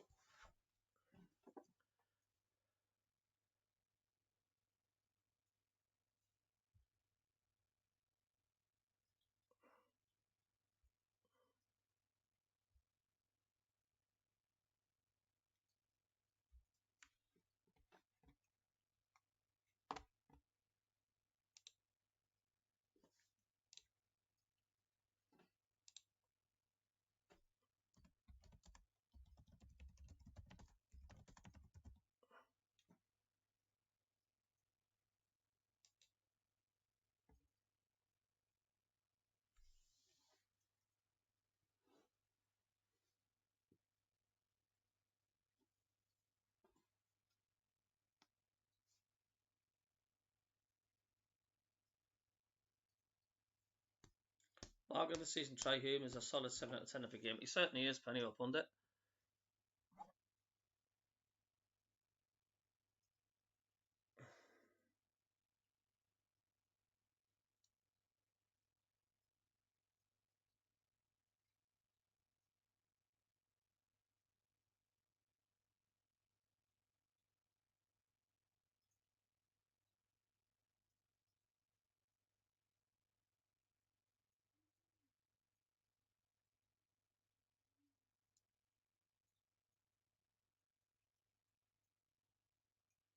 Good early start, but not a convincing first half. I know, but we've gone in and it's half time, it's 1-1. But we're just so weak as piss up front, aren't we? We've hardly got anyone, man. Ahmad can't do it on his own. Man.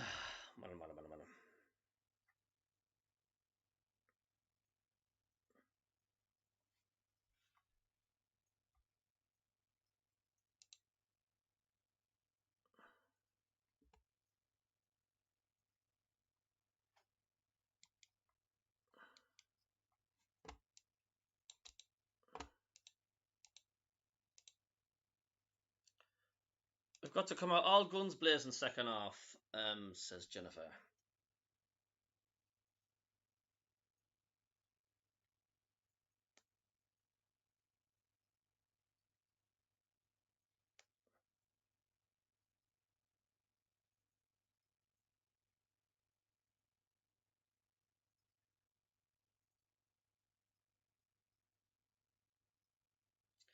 Another five subscribers there.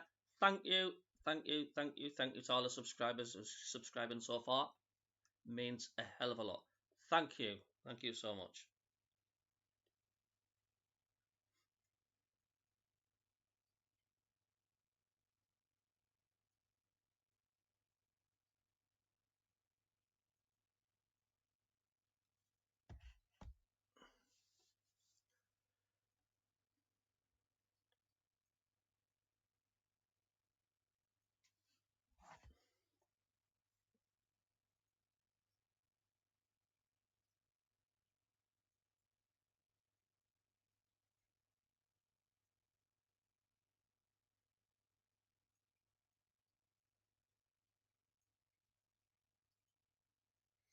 Shots on ratio consistently low. I know we're just so missing our venom up front.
Thanks for the subscriber there again. Thank you, another one. Thank you very much.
Yep, 76 possession, only 2 shots on goal.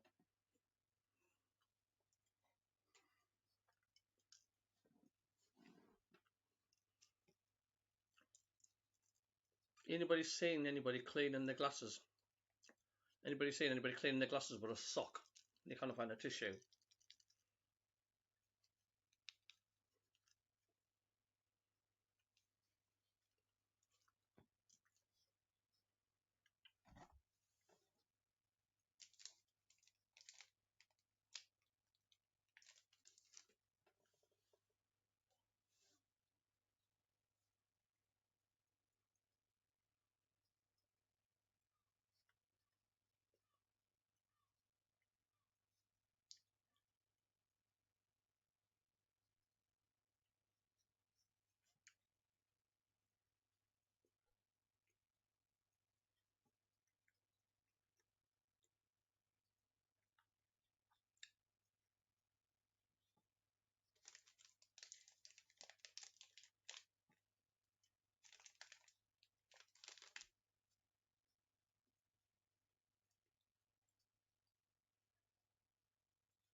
Well, what are you doing?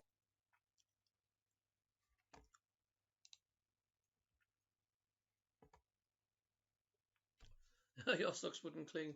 Your socks wouldn't clean glasses.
Jen, I think you can go in the dressing room and tell the lads that.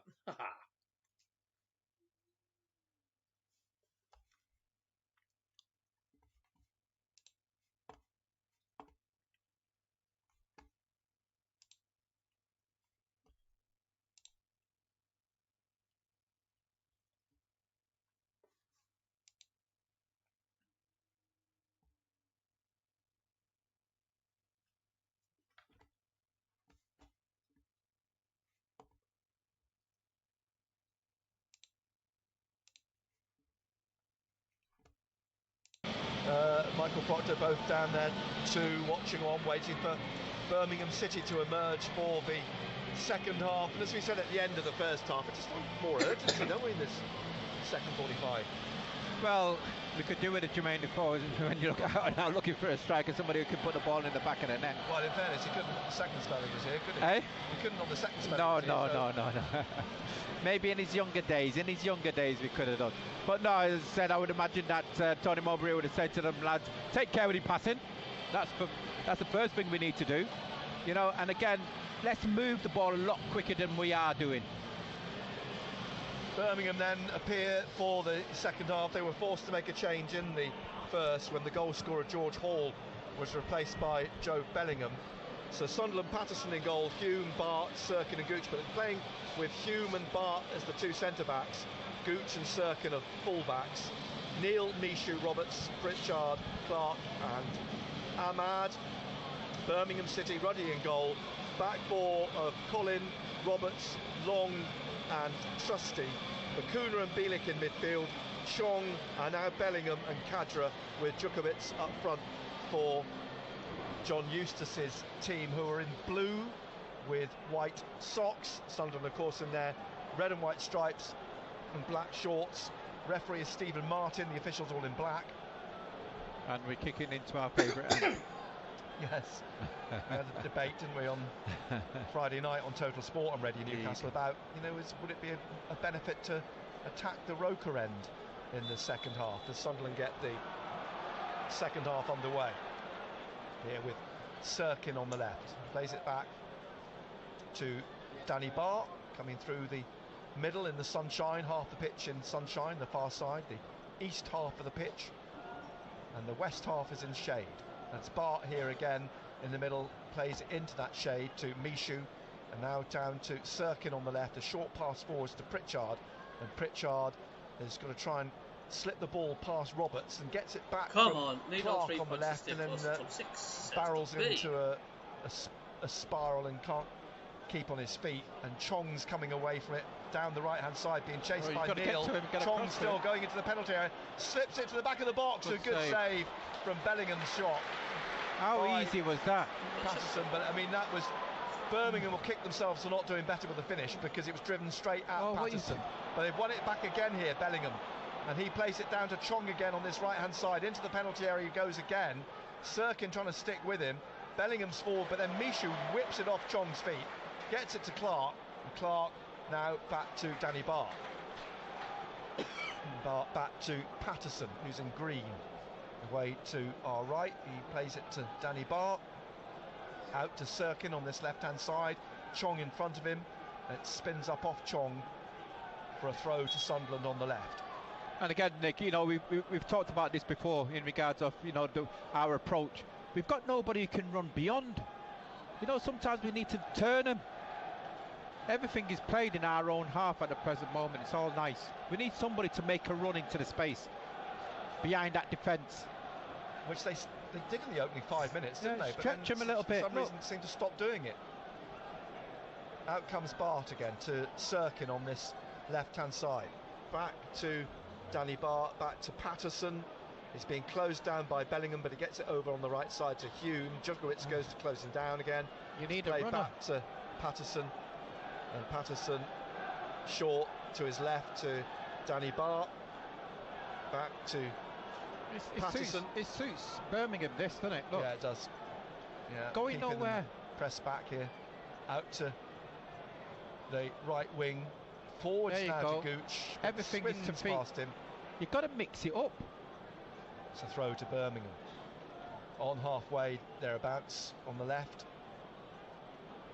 Trusty, the loanee from Arsenal, who got his first USA cap in the summer against Grenada in the CONCACAF Nations League. He's going to take the throw.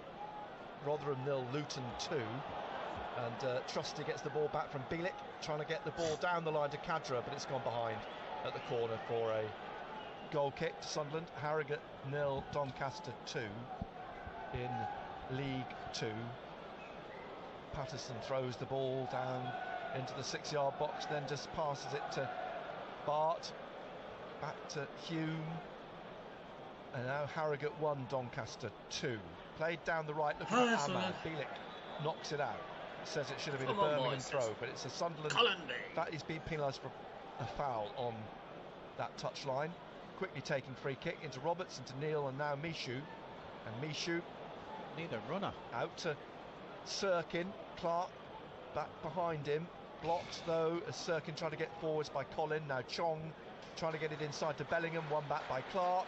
Back to Bart. And he's swung a ball over to the far side. Looking for Ahmad. Headed away. Out by Trusty. He had to intercept that. Throw taken by Gooch. Drops to Roberts.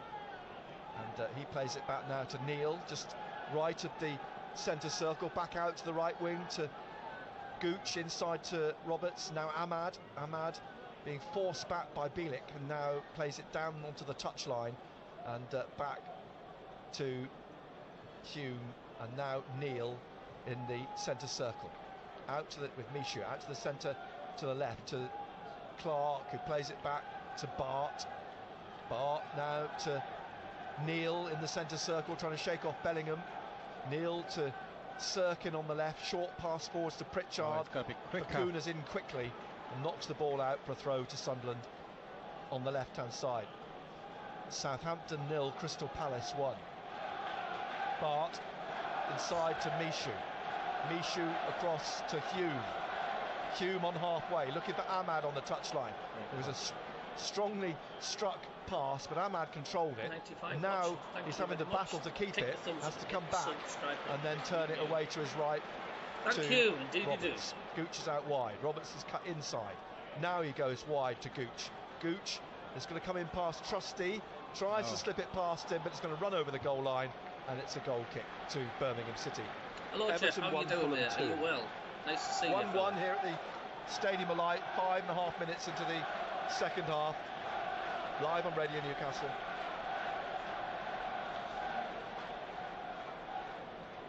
John Ruddy, clad in yellow, away to our left with this goal kick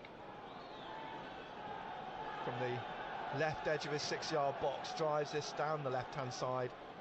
Up goes Danny Bart to get his head behind it, and out he'll go for a Birmingham throw on the left, halfway inside their half. A reminder, we're back been a on while, Tuesday yeah. Hope you're doing night well, Jeff. here, Nice to see Huddersfield Town are the been up to much? visitors. Neil Warnock's Huddersfield Town. Massive thank you and hello to the 100 Throw people then, watching on the channel. Trusty takes it down the touchline, headed away by Hume. It's going to be another throw to Birmingham. Their one defeat in the last 7 was a 3-0 defeat we will at get Watford. playoffs this season, as everyone Their last two have been draws, 1-1 at Reading and I'm 50-50 0-0 with at the home boss. to I'm happy with the playoffs. Stoke, and it's currently 1-1. There we are as well. Trusty with a throw again then for it could have been a lot more Birmingham. comfortable. It could have been like quite a long one down the line. Headed on, flicked on by Djokovic, but cleared at the corner of the penalty area by Danny Bart. Now driven on up over the halfway line through the middle by Hume, but it's come back to him. He's going to have to try and battle with Djokovic to win this in the air, and finally drops down over the shoulder of Gooch, and Kadra is taking Gooch on down that left touchline, the low knee from Brighton and Hove Albion, trying to get inside the German, but it's been won back by Roberts. Look where we all are. And everyone's back in the final third for everybody's in their own half. Back to Patterson, who's been pressured here. And it's Watford 2, Bristol City 0. Bakuna fouls Pritchard. That's a throw, free kick to Sunderland on the left.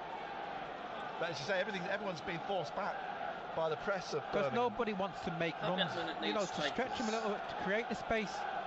We won't get playoffs, I don't think. Sirkin's going to take the free kick, short back to Bart, and then back to Patterson.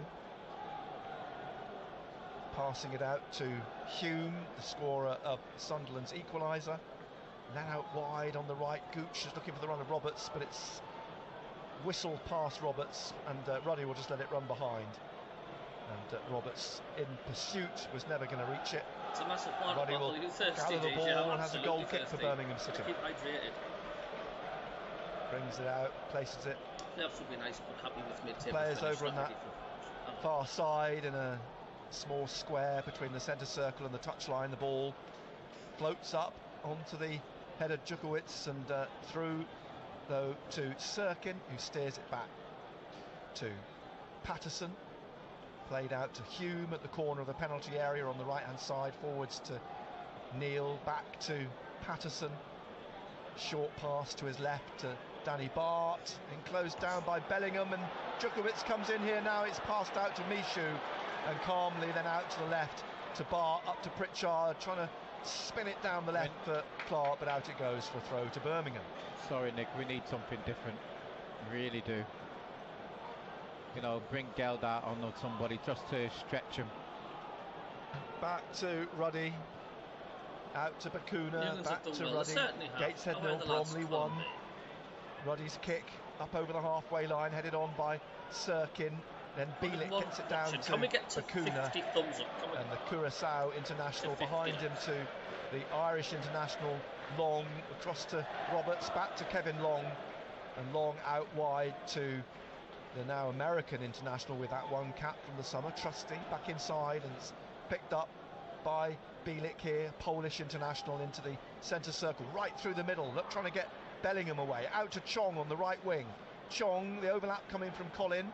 Colin, the Frenchman, down the right side of the penalty area. His pass, its cross, is headed away from the 6-yard box by Hume, only as far as Chong. Chong, the Dutchman, leaves it for Colin. Colin's crossing again, headed out by Bart, straight to Bielik, and now Chong in the penalty area. It's gone down, but no penalty. And Pritchard puts the ball out for a throw. Chong's furious, but he's got to change it, Nick. He really has to change it, because at the present moment you're just looking at Birmingham and you just think that they can sniff that second goal. We're going to get another long throw from Roberts here on the right-hand side. Birmingham throwing everybody up into the Sunderland penalty area. 1-1 at the moment. 10 minutes into the second half. Roberts with that long throw, almost onto the penalty spot. Comes out to Chong, whose volley sails well wide. You've got to do something different, really do. 1-1 still here at the Stadium of Light this sunny afternoon. Jack Clark comes across to the touchline. He's wondering what is being said by the Birmingham coach to the fourth official. Tony Mowbray strolls out to the technical area. The ball played back to Patterson. It's not good by enough, Neil. Nick. And Patterson kicks. We can't get out of our own half. Down the left, and Gelhardt's warming up as Clark tries to head it on past Roberts, who's holding Clark off. In the end, Clark trying to push him out of the way, and the ball goes out for a throw here on the Birmingham right. And Pritchard's asking for the ball, but he's now saying it's our throw, but Birmingham it's their throw. Collins waiting to take it. Gelhardt warming up, and the throw back to the goalkeeper, John Ruddy. Pritchard goes to close him down. It's kicked up over the halfway line. Kadra and Gooch, and Kadra nodding it on. Gooch trying to get it off the German, but he's still got the ball. Gooch back up on his feet.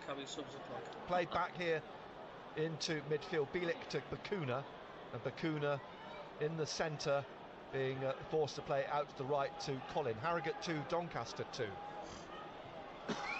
Back over the halfway line to Roberts, and now Long.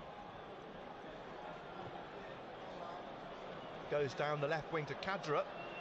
Kadra's ball into the penalty area will go out behind for a goal kick. Nick, have we been in their half?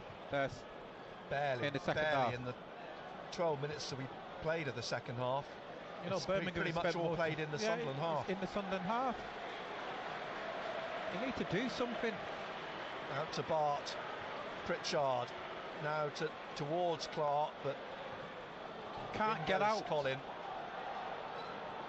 Throw to Birmingham on the right hand side. Colin to Bakuna, out to Chong. Chong back into Bakuna. Bakuna trying to get through the middle. Neil challenges. Fair challenge. The ball breaks now for Mishu. Up through the middle. Wide is Pritchard. So's Ahmad on the right, but a poor ball, and the challenge in the middle by Bielik. And Bellingham has it back here for Birmingham. Out to the right wing to Chong. Chong trying to cut inside now into the middle to Bakuna. Bakuna is trying to get it through to Djukovic. Flag is up, and there's going to be a double change by Luke O'Nien. Yeah, Luke O'Nien and Gelhardt. We've got to do something before we go another goal down. We haven't got out of our own half. No. So a double switch. I would imagine Pritchard and Mishu will come out. Patterson, the ball at his feet, leaves it for Bart. Bart taps it back to Patterson's free kick, technically for the offside. Look where Birmingham have pressed us in our own half. Look, driven out by Bart, into touch, throw to Birmingham on the right. In their half, Maxime Colin waiting for the ball. It takes a short throw back behind him to Roberts, and then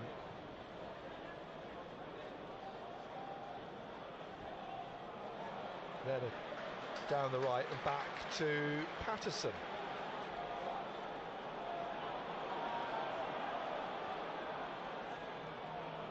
Out it's played down the right wing. Need a runner. Played back to Hume, forwards to Roberts, back to Hume, and back again to Bart, closed down by Bakuna, back to Patterson, and up to the halfway line, headed on and away by Long, looking for Bakuna. He's holding off Neil at the moment. Then in goes Roberts as well, but it's still with Bakuna. He's surviving challenge after challenge, gets it back to Bielik, and now Ahmad robs it off the pole. Ahmad is run into Long, who puts a foot through it. It drops here to Sirkin. Sirkin trying to get up over the halfway line, chased by Chong. Sirkin slipping it inside to Pritchard, then out to the left to Clark. Clark, Mishu on the overlap. Clark at the edge of the area, trying to tee up Pritchard. Back to goal though, and he's forced to play it back to Neil. And Neil now to his right, and it's played by Gooch down to Roberts.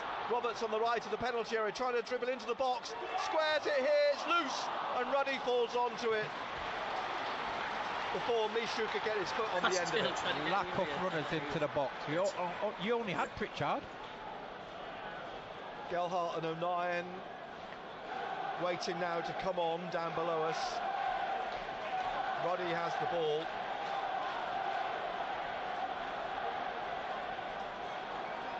We played, or we're in the 62nd minute. Ruddy's kick up through the middle, headed away by Bart to the halfway line. Trusty heads it on again, and it's headed by Bellingham out towards the left touch line, where it'll bounce out for a throw to Sunderland. We're going to get the change now. It would appear so. Gooch is coming off for O'Nien.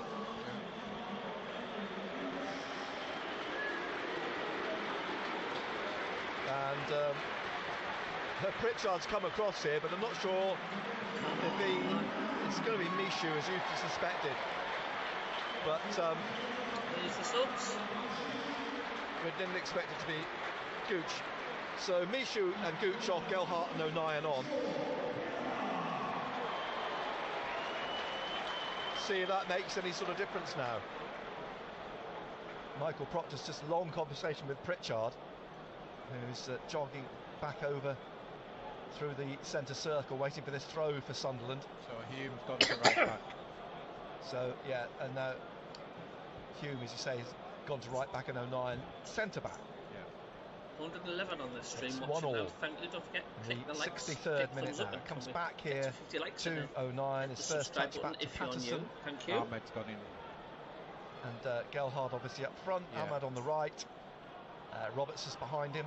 Neil at the edge of his own penalty area, plays it across here to O'Nien, scrambles a run to get onto it, and then brings it out down the right hand side, looking for Ahmad, who's come back into his own half and leaves it for O'Nien just behind him, and forwards to Hume, who's drifted into the middle, and Bart has taken this up towards halfway and plays it out to Sirkin on the left hand side. Sirkin cutting back inside, immediately closed down by Bellingham and Chong, and plays the ball out for a throw to Birmingham on the right. Southampton 0, Crystal Palace 2. As Colin comes forwards to take this throw for Birmingham. The 31-year-old Frenchman, signed from Brentford in 2017. Down the line it goes. Djokovic heads it on, but straight to Luke O'Nien. And he drives it out towards Ahmad on the right of midfield. Trusty heads it away from him, up to Kadra. And then out to Trusty again, over the halfway line, inside, but into the path of O'Nien. Ahmad, inside now to Roberts, and a possible break on here as he tries to get it through to Gelhardt at the edge of the area. Through back to Roberts, he must score! And he's put it over the bar! What a lovely move, Gelhardt, perfect pass for Roberts, who ran onto it. Has he missed and that? Pritchard goes to Roberts. Just give him a pat on the back and try and gee up the crowd in the north stand. Roberts will be wondering how he failed to score. Did it take a bobble? That's what I'm wondering. Oh my God. It was the keeper to beat, and he put it over the bar. The ball just wouldn't sit down for him. It sits up as he hits it. And it just spurred. He's looking back at the turf. And now a free kick shot, mate. For Sunderland, just inside the Sunderland half. It'll give them a little bit of confidence. I think Pritchard there trying to just gee everybody, just trying to stir it up again here now as it's played on to the halfway line, and then back to Bart from Roberts to O'Nien forwards, then to Gelhardt, to Neil on the halfway line. He's looking for Gelhardt, leaves it for Roberts, and back to Gelhardt. Gelhardt now edge of the area, block. It could fall for Sunderland. No, it doesn't. Trusty plays it back to Ruddy to clear. Kicks it up into the centre circle, bounces over Djokovic, comes down to Bart. And Bart's under pressure from Djokovic. Djokovic is coming away with the ball. He's been chased back by Sirkin. He takes a low shot, palmed away by Patterson at full stretch. Bellingham will run onto it on the far side of the penalty area. And Bellingham now trying to work his way through the penalty area, taps it back to Khadra. Khadra trying to square it for Chong, but it's cleared by Sirkin. Way up to the halfway line on the far side, where Ahmad tried to win it back. It comes back here then to Roberts trying to get it down the line again. Kept in by Trusty. Roberts still pursues the loose ball, almost got a foot on the end of it, but now it's Colin bringing this forwards for Birmingham out to Chong on the right wing. Chong forwards, looking for the run of Colin to the goal line. It's going to run away over the goal line. It's a goal kick to Sunderland. Suddenly the game's opened up. Spurs 1, Bournemouth 2. Wolves 2, Brentford 0. At least it's got a little bit of life in it now, the game. Suddenly, hasn't it? We've got 23, 24 minutes left to play. 1-1. O'Nien bringing the ball out on the right.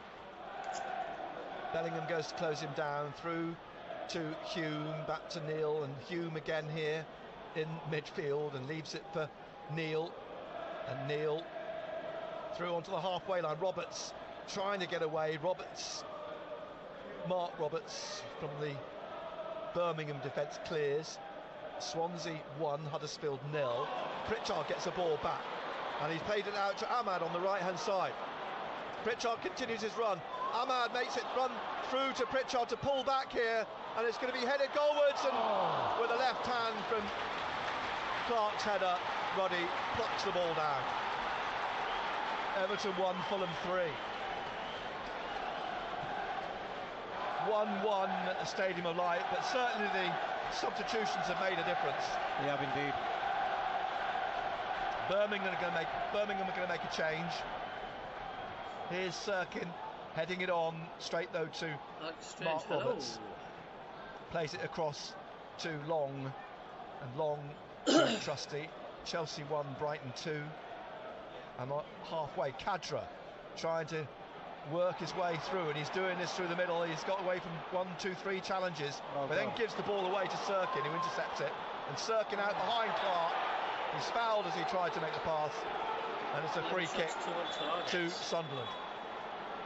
Pritchard was going to try and take it quickly, but Chong was in the way. The referee blows, and so it'll be Bart who will take it back to O'Nien, forwards to Neil, and Neil out to Hume on the right hand side, up towards the halfway line on the right. The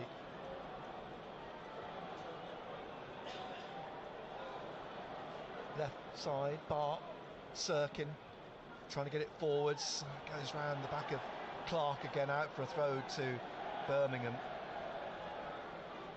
Creeping up to the 70th minute. Sunderland 1, Birmingham City 1. Mark Roberts out to Colin, closed down by Clark. He twists away the Frenchman and gets the ball down the right onto the head of Sirkin. Back up to Roberts. Roberts getting away from Colin, pulls him back. It'll be a yellow card for Colin, I think, because Roberts was going to be away. Stoke 1, West Bromwich Albion 1. 1-1 here at the Stadium of Light, live on BBC Radio Newcastle. Come on, Sunderland, said Zidane. Roberts is going to take the free kick. Patrick Roberts, by the looks of things.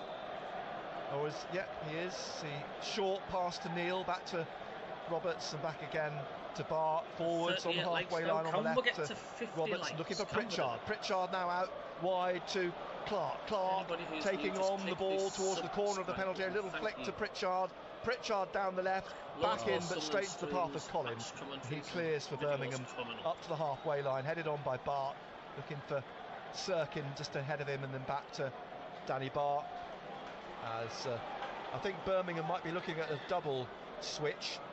One of them's going to be Scott Hogan. I know, Doug, it seems like we have rubbish stats. Forward, better. Who's actually got 10 goals this season.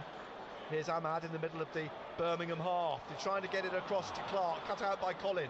He passes it on looking for Chong, but it's won by Sirkin, who Chong pushes over. Nah, it's a bad pass. So Hogan, and also coming on is Hannibal, the loanee from Manchester United, the Tunisian international. He'll know Ahmad well. Yeah, of he course. does indeed. Yeah. I will be on. Millwall 2, Preston 0.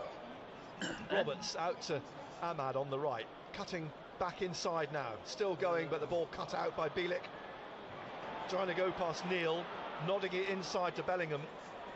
And there's a little posse of Sunderland players around him who get the ball back, and Ahmad plays it out here on the left wing to Clark. Brings it down, plays it back to Danny Bart.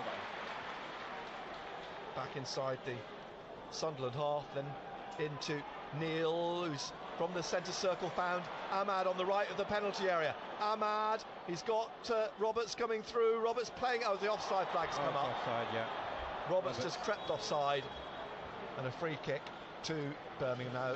Coming. The Duke's coming off. Well, for some, Hogan replacing Czukowicz. No real surprise in that respect. Forward for a forward, and the other player coming off is Kadri. 7 away. 7 away from 50. So that's the two switches made by John Eustace in the 72nd minute. Subscribers there. Thank you very much. It means so much. Hannibal's like, he's really very, very lively. He's a bit feisty, isn't he? Yes, yes. Everybody in a little kick here and there. Liven up things. Yeah. So on he comes, hair tied in a ponytail, the Tunisian international. 22 caps for the 20-year-old Manchester United midfielder, who was at Monaco, joined Manchester United in 2019. As the ball comes down on to the halfway line, Trusty trying to tackle Ahmad.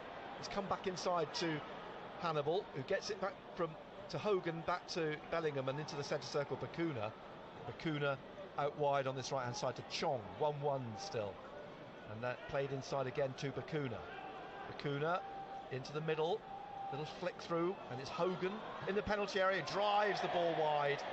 It's on the shoulder of Bart, which put him slightly off balance. At a goal kick. In fact, it's tapped out to 09 straight away. Forwards down the right side, looking for Ahmad just inside the Birmingham half. Into Gelhardt. He's given the ball away.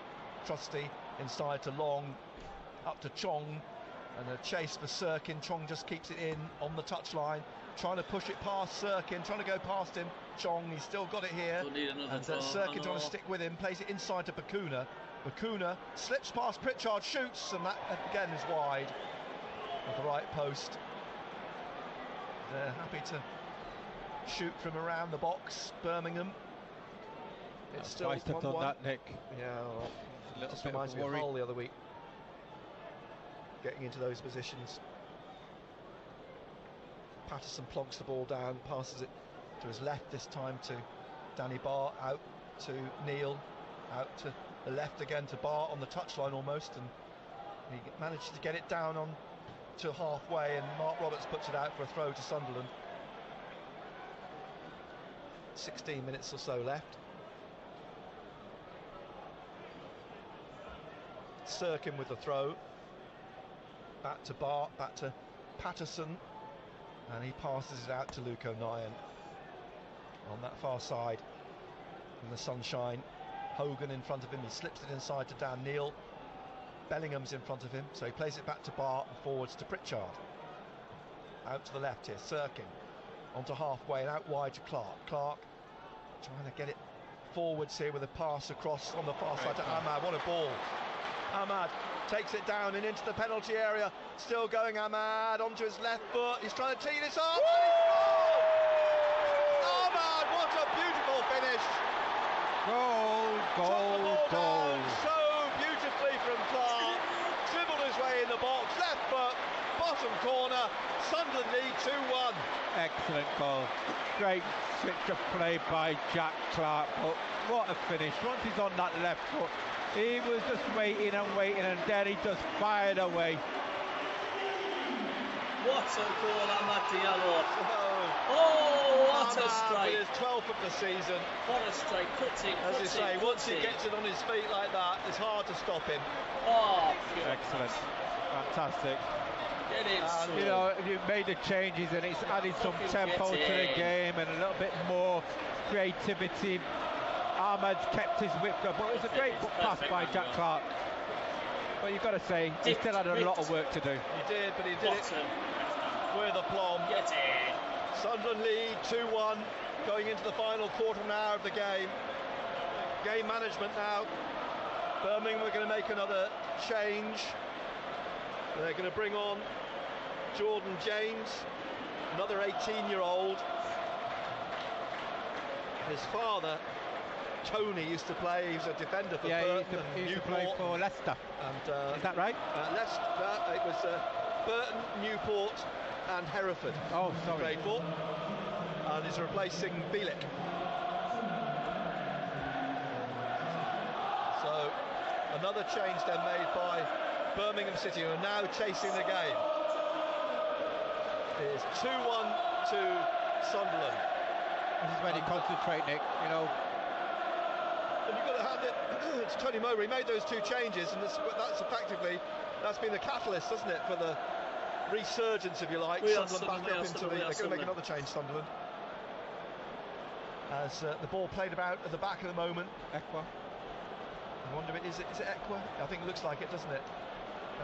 Down under the roof of the dugout, trying to get down the right wing Colin, but Bart manages to shepherd the ball behind for the goal kick.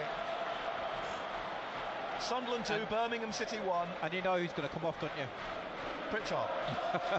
Bless him. And you know, you look at the game and then you're thinking, do you need to make the change? Come on, let's just not sit back. All of a sudden Pritchard started to come into the game, isn't he? Yeah, you do wonder. It's where he goes Ahmad again. He's going to slip it in, little back heel from Gelhardt, but straight to Bakuna. And Bakuna looking for Chong on the halfway line now.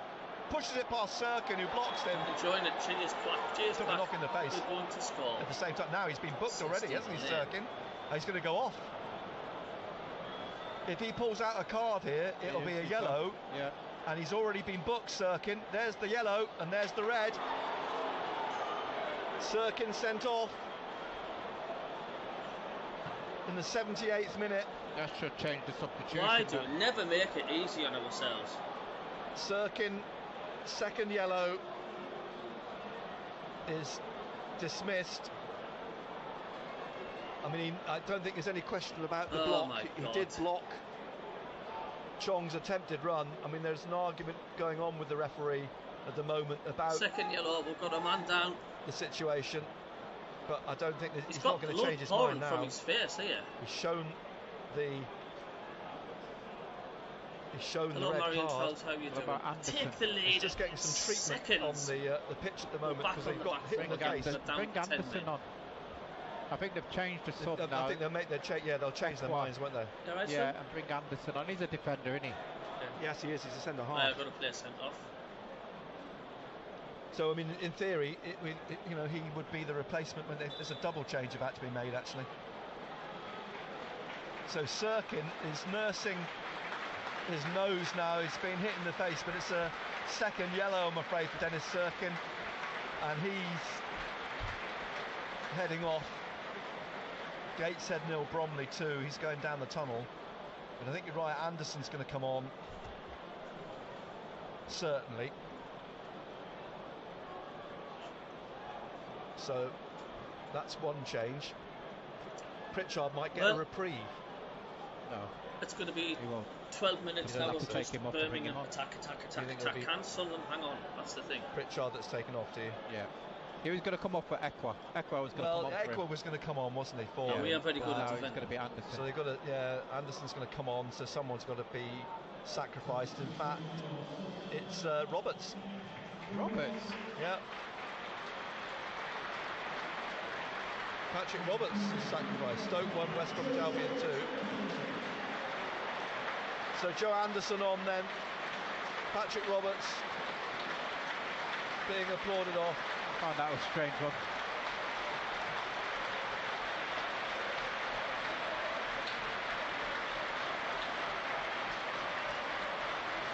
interesting one. Tony Mowbray shakes his hand. I mean, Roberts doesn't seem too distressed about it. Mowbray, let's try and briefly explain his decision. As Bakuna against 10-man Sunderland now. It's a clearance in the penalty area by Ahmad, who just puts his foot right through it, over towards the far side. Hannibal nods it on. It's a free kick to Sunderland. Foul on Neil. And now it looks like Ekwa might still be coming on. Down below. Sunderland lead Birmingham 2-1, but they've got to see this out with 10 men following Dennis Serkin's dismissal.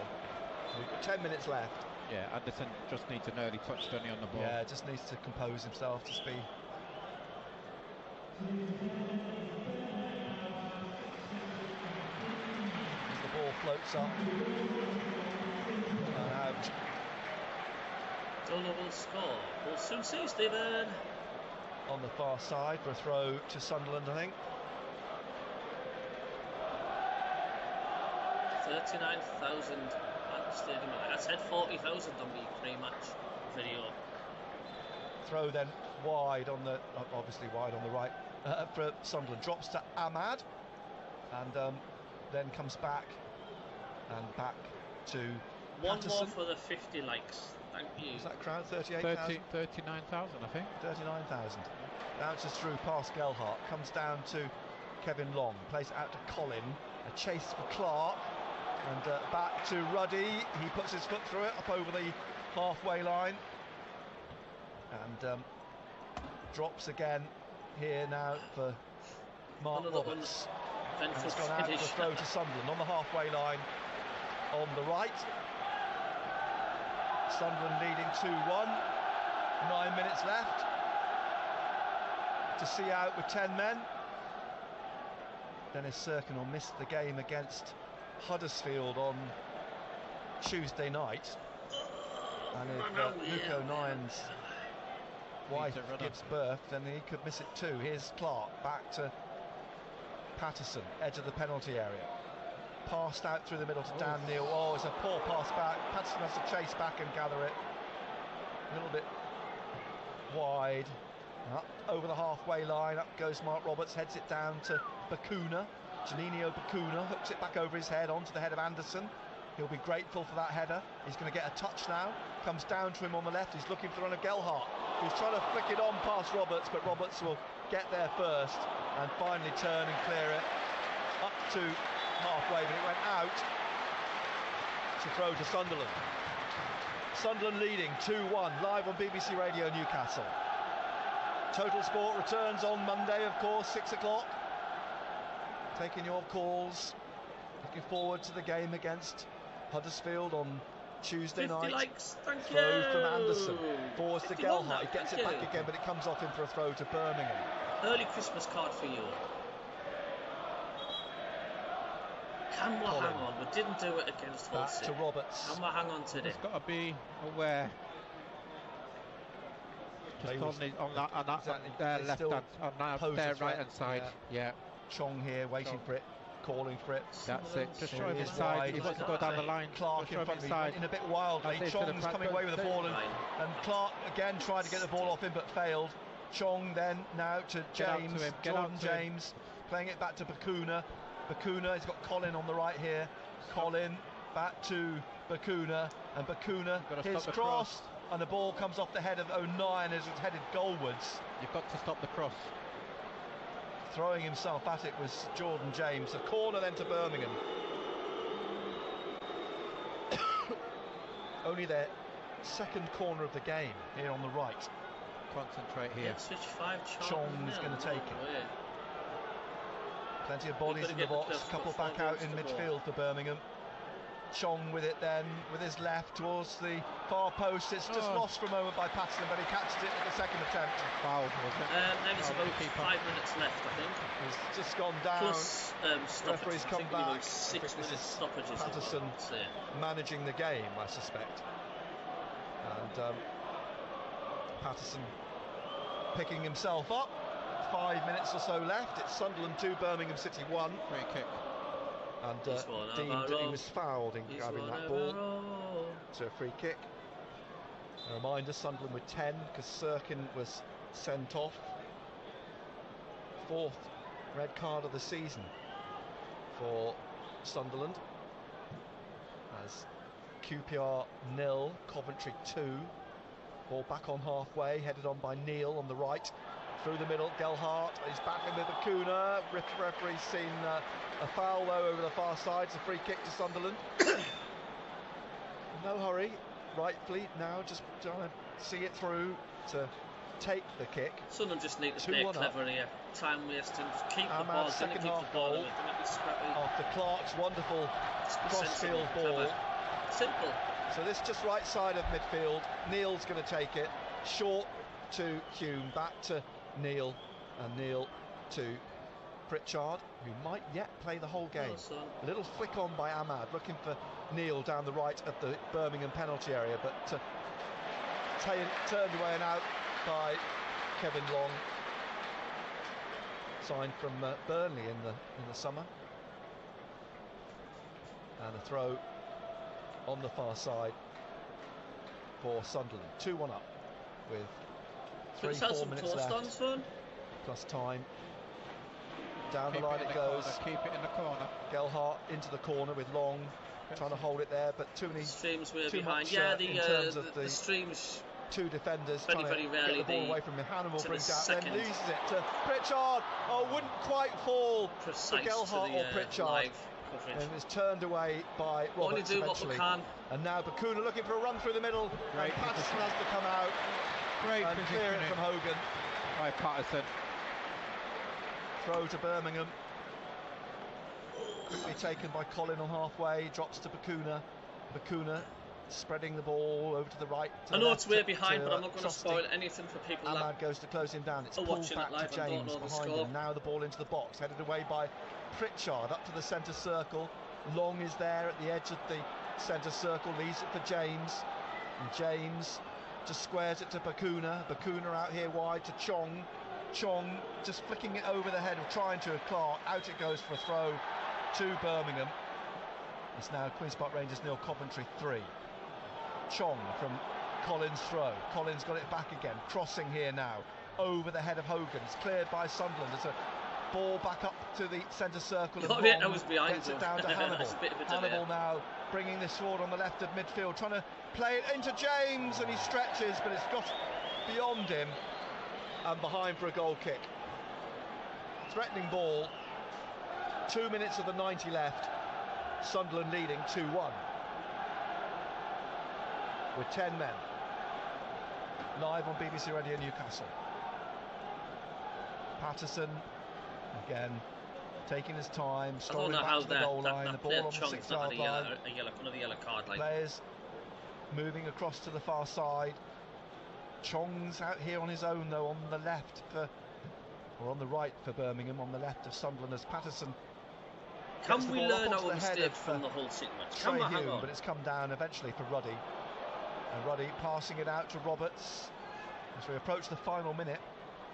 Forwards to Bakuna in the centre circle. He plays it behind Trusty, runs back onto it, and the American plays it on now to Hannibal.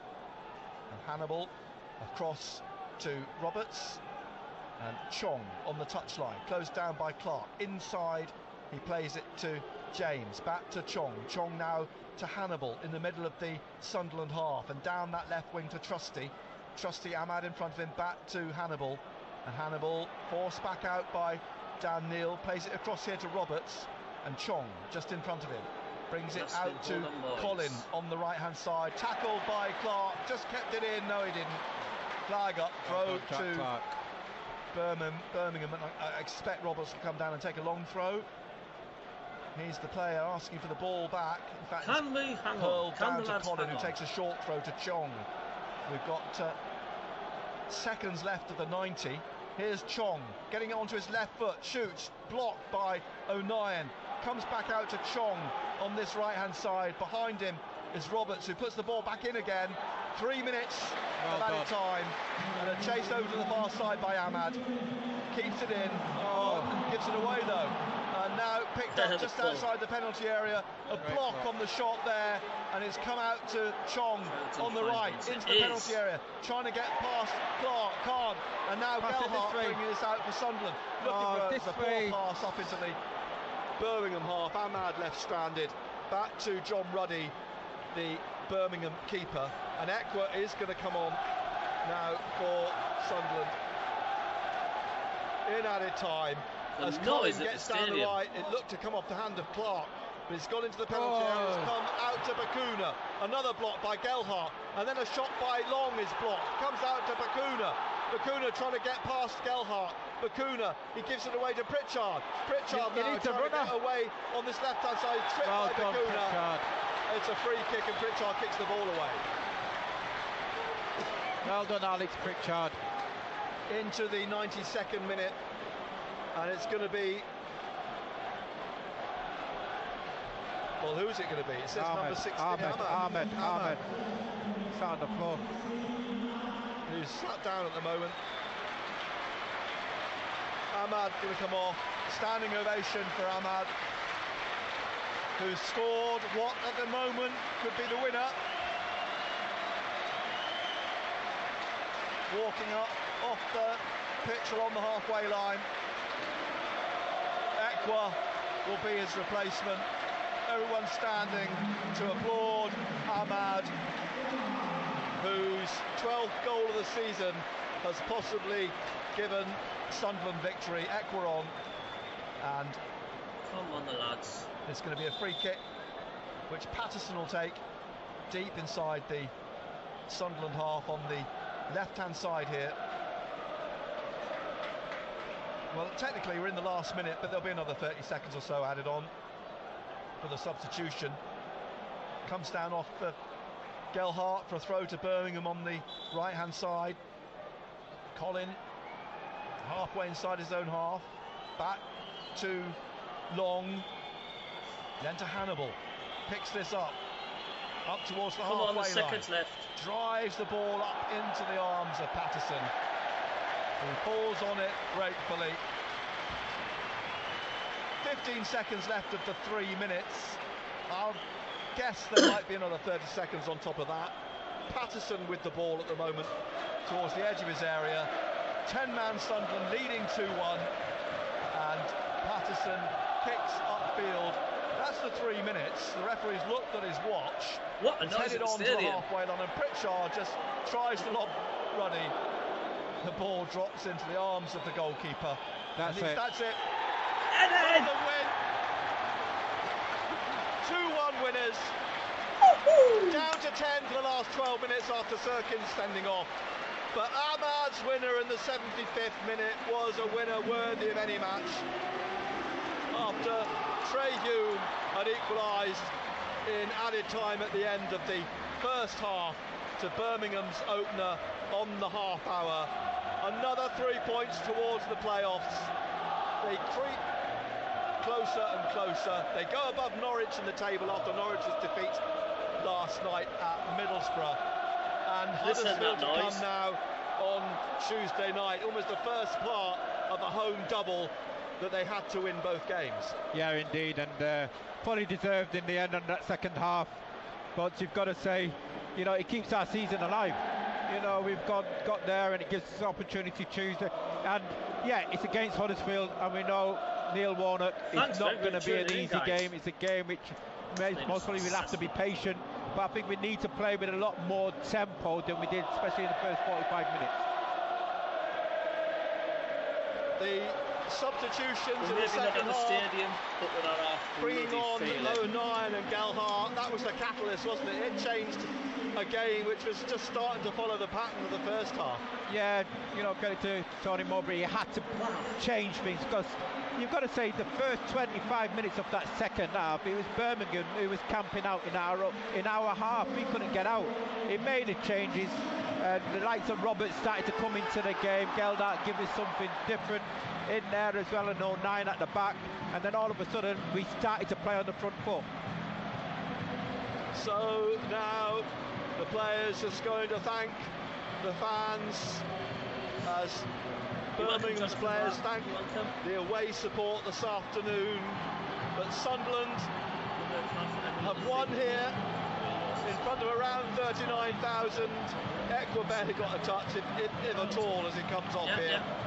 Goals from Trehum and Ahmad. Unfortunately, a red card for Dennis Sirkin, and he'll miss Tuesday night's game against Huddersfield. As they say, he took one for the team, didn't he? I think he knew when he made the challenge on Chong that the consequences of it probably was going to be a second yellow, and so it was. And so here at the Stadium of Light, it ends Sunderland 2, Birmingham City 1. Total Sport. BBC Radio Newcastle. Sunderland. Well, that's been canny today, like, isn't it?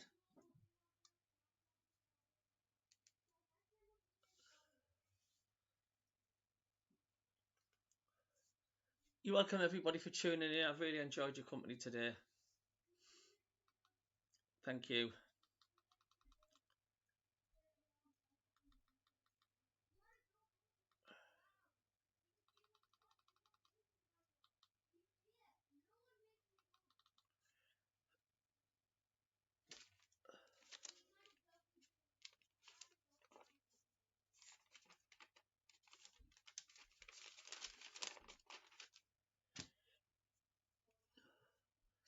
Cheers, guys.